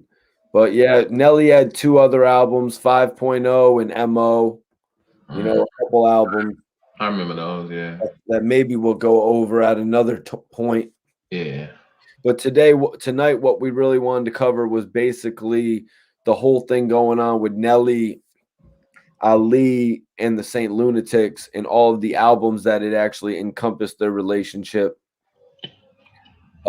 Majestic, where do you place the Saint Lunatics when it comes to groups of all time? Do they get a placement in that? They did have a platinum album. You got to think about people that made impact in this music industry, and Nelly them was one of them. Because you only get one. You only get one of those Lunatics. You only get one of those Dipsets. You only get one of those G Units. You only get one of those Rough Riders. You know what I'm saying? So you got to put them in there. You have to. Or as the world say, put Nelly in there. But I say put Lunatics in there because it was a team effort to get there. Well, I think it's 2 different categories. When it comes to the Hall of Fame, like the Rock and Roll Hall of Fame. You know what I mean? You'll have like the lead singer go in and then he'll go in with the group. I think Nelly would go in, and then the Saint Lunatics will go in. As we spoke tonight, the Saint Lunatics are really nothing to look over. They're not. They went platinum, Majestic. Of course, anybody that can come out of a state that's hard to market, of course. Like whenever you come out of a hard, like Kansas City, and Missouri and stuff like that, like St. Louis, anywhere like that, like it's hard. It's hard. If you do your research, these are the two hardest marketing places, and it's like you come out of here, you made history. You made history. So Yep. tap in, Cash App, man. Show some love, man. Somebody had said a little bit earlier in the chat something about Ali spoke on the beef with Nelly and Chingy. Was there ever anything really there about the Nelly and Chingy beef that you ever heard about?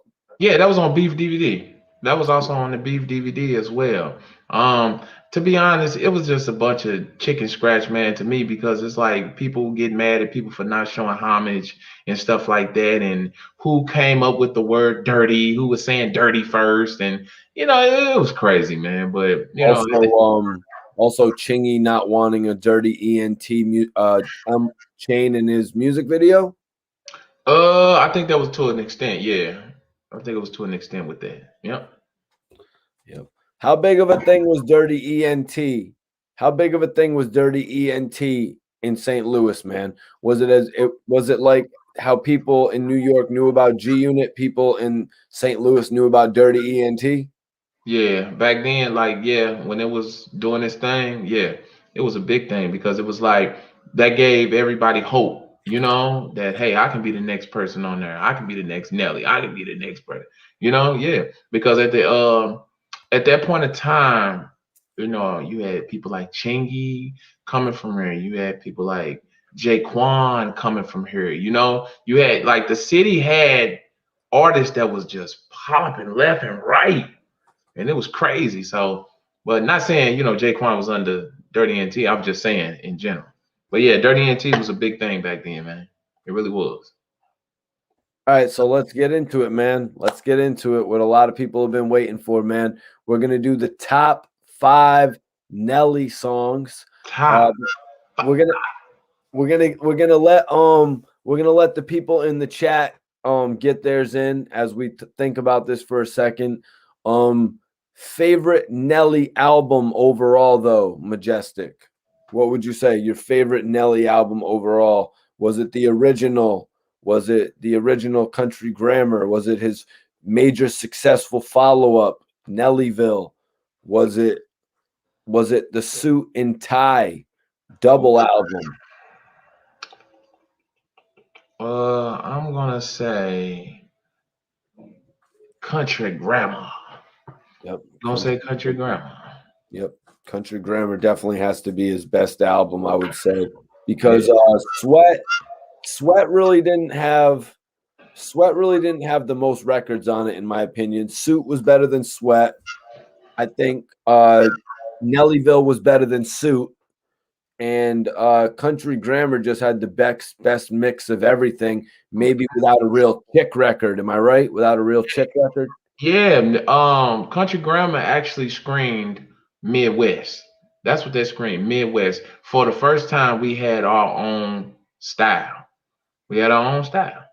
Country Grammar best like laid that out. He laid that platform right there. So yeah.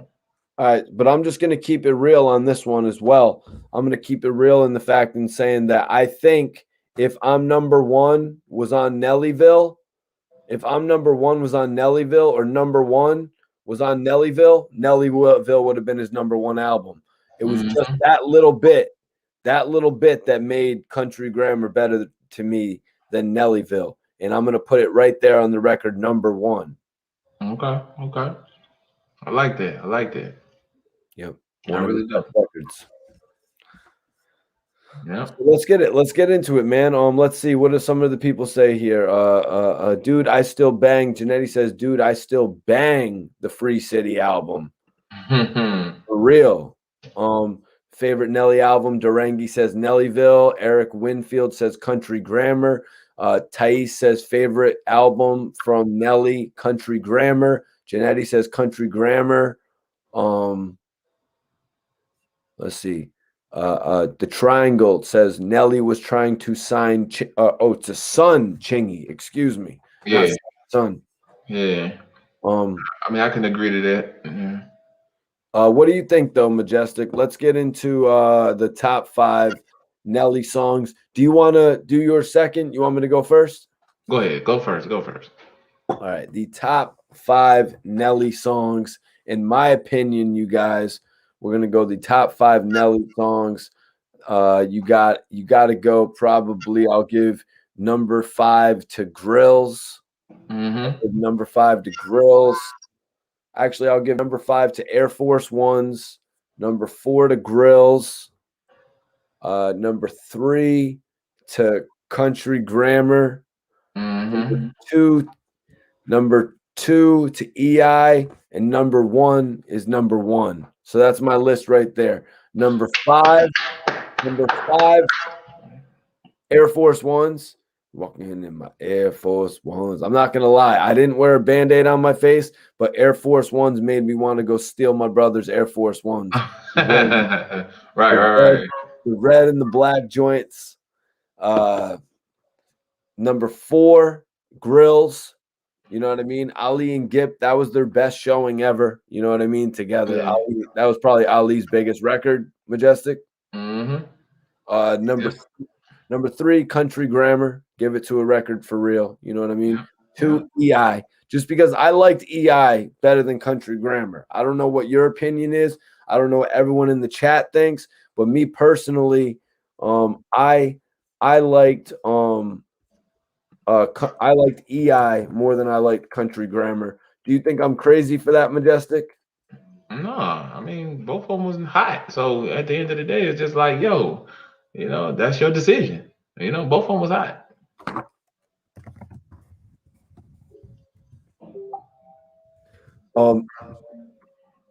And number 1 is just number 1 because that's my favorite Nelly rap song. You know what I mean? Without all the theatrics of having hooks from chicks on it, and without country aspects, without like elements of big hooks by Diddy and shit. So what do you think, man? All right, you want my top 5? What Eric Williams says this, Majestic. I wasn't a Nelly fan, but I feel like I missed out. Oh yeah, man. Tonight's show was amazing for real. It was a lot going on. We covered a lot of topics. We covered albums, songs. No, but Majestic, he means Eric Williams feels like he missed out on being a Nelly fan. Nelly fan. Oh yes, of course. Oh, if you missed that era, you really missed it, man. I'm sorry. Yeah, you missed it. But with the good thing about the albums and YouTube, he could just literally go back. That's what I was saying, and relive it. He says, for me, it's like choosing McDonald's or Burger King. I don't agree with that. Nelly is a much higher class than that. Thais says no. EI was lit. I'm a New Yorker, but I sound Southern. Yo, all right. So Majestic, let's get into your top 5. All right. Well, I'm gonna do it in the order that you did it in. I'm gonna go 5th. Yeah, I'm gonna go 5th, and I'm gonna say Pimp Juice for number 5. Number 4, I'm gonna say Tip Drill, cause I stayed up late to watch that as well. Number 3, I'm gonna say EI. Number 2, I'm gonna say Ride With Me, and number 1, I am number 1. He stamped and was approved on that one. Like he set the record straight on that one, so you got to give it to him with that. RBH is about to be back to give us his top list as well. Hopefully, okay. We got one right here. From Eric. He says 1, Country Grammar. 2, EI. 3, Hot in Here. 4, Air Force Ones. 5, number 1, and 6, Pimp Juice. He has the top 6. Buzzo Band says Country Grammar, EI, Air Force Ones, Pimp Juice, Batter Up. Ryan, get your chat right, man. BET Uncut. Yeah, buddy. Yeah, buddy. If you wasn't there, you missed out. They be spitting bars on Air Force Ones. Yep. CVS says Pimp Juice is hard. Yeah.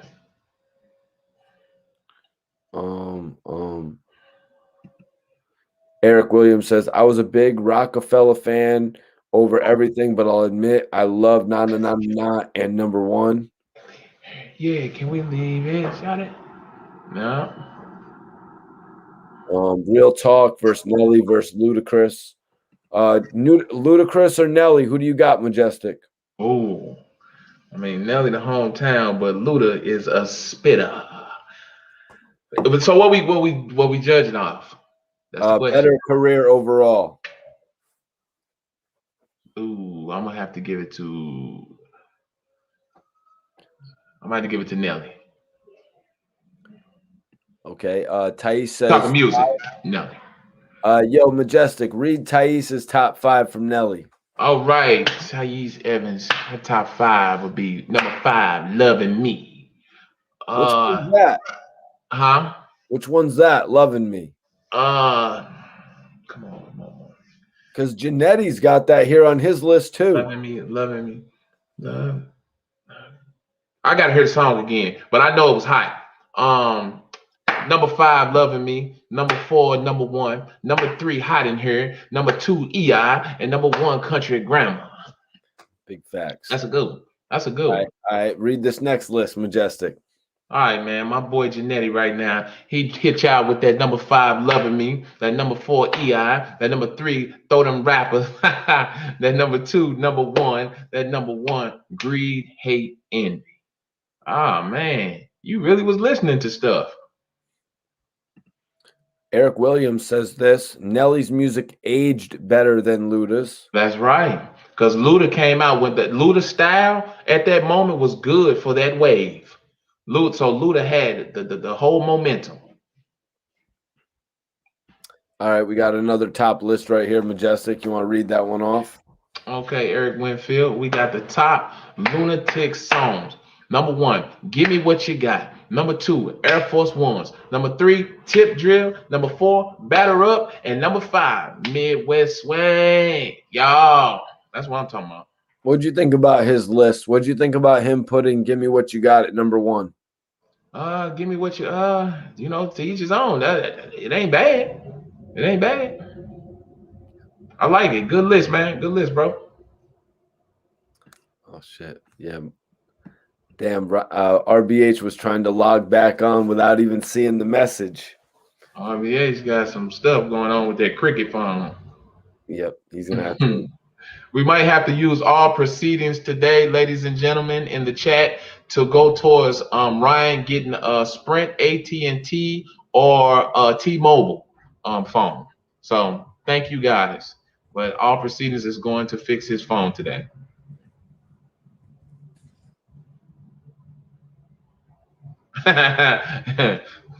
Cash out, please, y'all. Hey, anything help. $1, $2, $3, $4, $5. But if you want to pay the whole phone, please, $100. Please, please. All proceedings again goes to RBH's brand new telephone.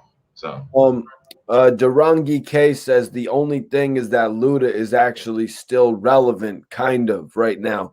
Luda, no, whoa. Nelly can go anywhere still. They love Nelly. Do you understand? When Nelly came on the Breakfast Club, you had people that came from the background. Even Charlamagne said that. People that you didn't even see, that you didn't even know worked there at the Breakfast Club, a part of the crew and stuff going around. They came all the way to the front just to see Nelly.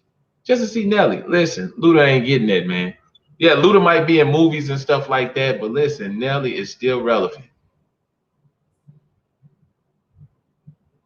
Oh, come on, bro. Really? Let's look at the facts. Luda, of course, he's successful in music and doing his acting. Yeah. But does Nelly name still hold weight?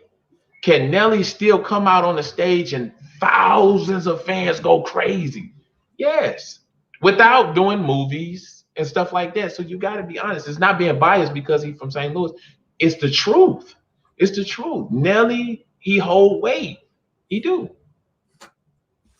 Come on, man. He has sold a ton of records. Yeah. Yeah. Luda's movie career isn't all that big as well. Like his role in Fast and the Furious isn't really all that big. Yeah, that's what people looking at as relevant. You know what I'm saying? Because he done things since then. Like, I get it. Okay, so we saw Nelly collaborate with a lot of people.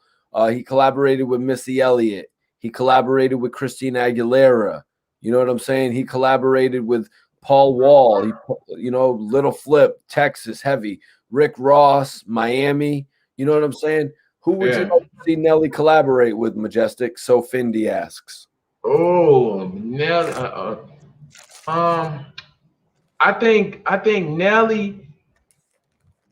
If we speak in tempo, like I think Nelly will be good with Tory Lanez. I think they can make something crazy. I really think they could. They can bang out a crazy track. That's some real shit right there. I really do. That's dope, man. And that right there, man, just so y'all could see, definitely a dope way to end it out, man. We had a dope show today. Uh, um, Majestic, what do you think, man? You want to hit these people with some bars? We got 93 people up in here. 93 people up in here. We Let's got see. I 93 mean, if people up we in here. we about to end the show too. I mean, we got a freestyle, I man. think I think we got some people in here who might not be acquainted with you. So let's introduce them. Let's let them see what you can do. Majestic is a dope rapper, but he's also got a dope voice. Let's show him what you can do, Majestic. I say, come and let me lay you down. I take your body higher. Hey, cause you keep turning me on. Lay you down and satisfy your dreams and your desires. Hey, cause you keep turning me on. Girl, girl, you keep turning me on. Girl, that you keep turning me on with your fine ass. Hey, baby girl, you built just like a wine glass. Conversation we built just made the time pass. Infatuated, your lips just made my mind blast. Cause girl, you killing and you notice. Figured I'd take a sec to let you notice where you strutted when walking and then you hop off in that Lotus. Girl, I noticed one snap of your finger, it's like a potion.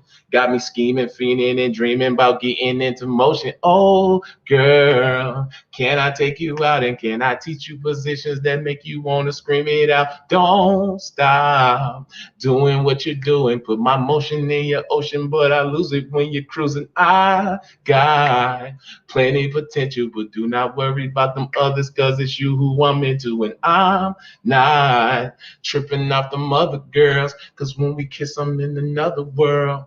But yeah, Mike T, just a little something, man. Hell yeah, man. Everyone, I want you all to go follow Majestic right now. If you look right in the description of this video, everyone just look in the description of this video. You're gonna see how to follow Majestic and RBH. Yes, sir. I've got both of their Instagrams pinned in the description. Majestic underscore 314. Follow me and I follow back. You did. Janetti says, "Play on, playa. You Play did. You did. playa." That's right, man. It was a dope show. Thank you for blessing everyone with those bars, Majestic. Yes, sir. Yes, sir. RBA. For sure. For sure. Thanks for blessing everyone with the bars, man, and also giving everybody a little bit more insight into the St. Louis scene. Most definitely. Most definitely. Well, next live is probably going to be on Saturday or Sunday night, man. Yeah. Most definitely. Tune in, man. Tell a friend. Tell a friend.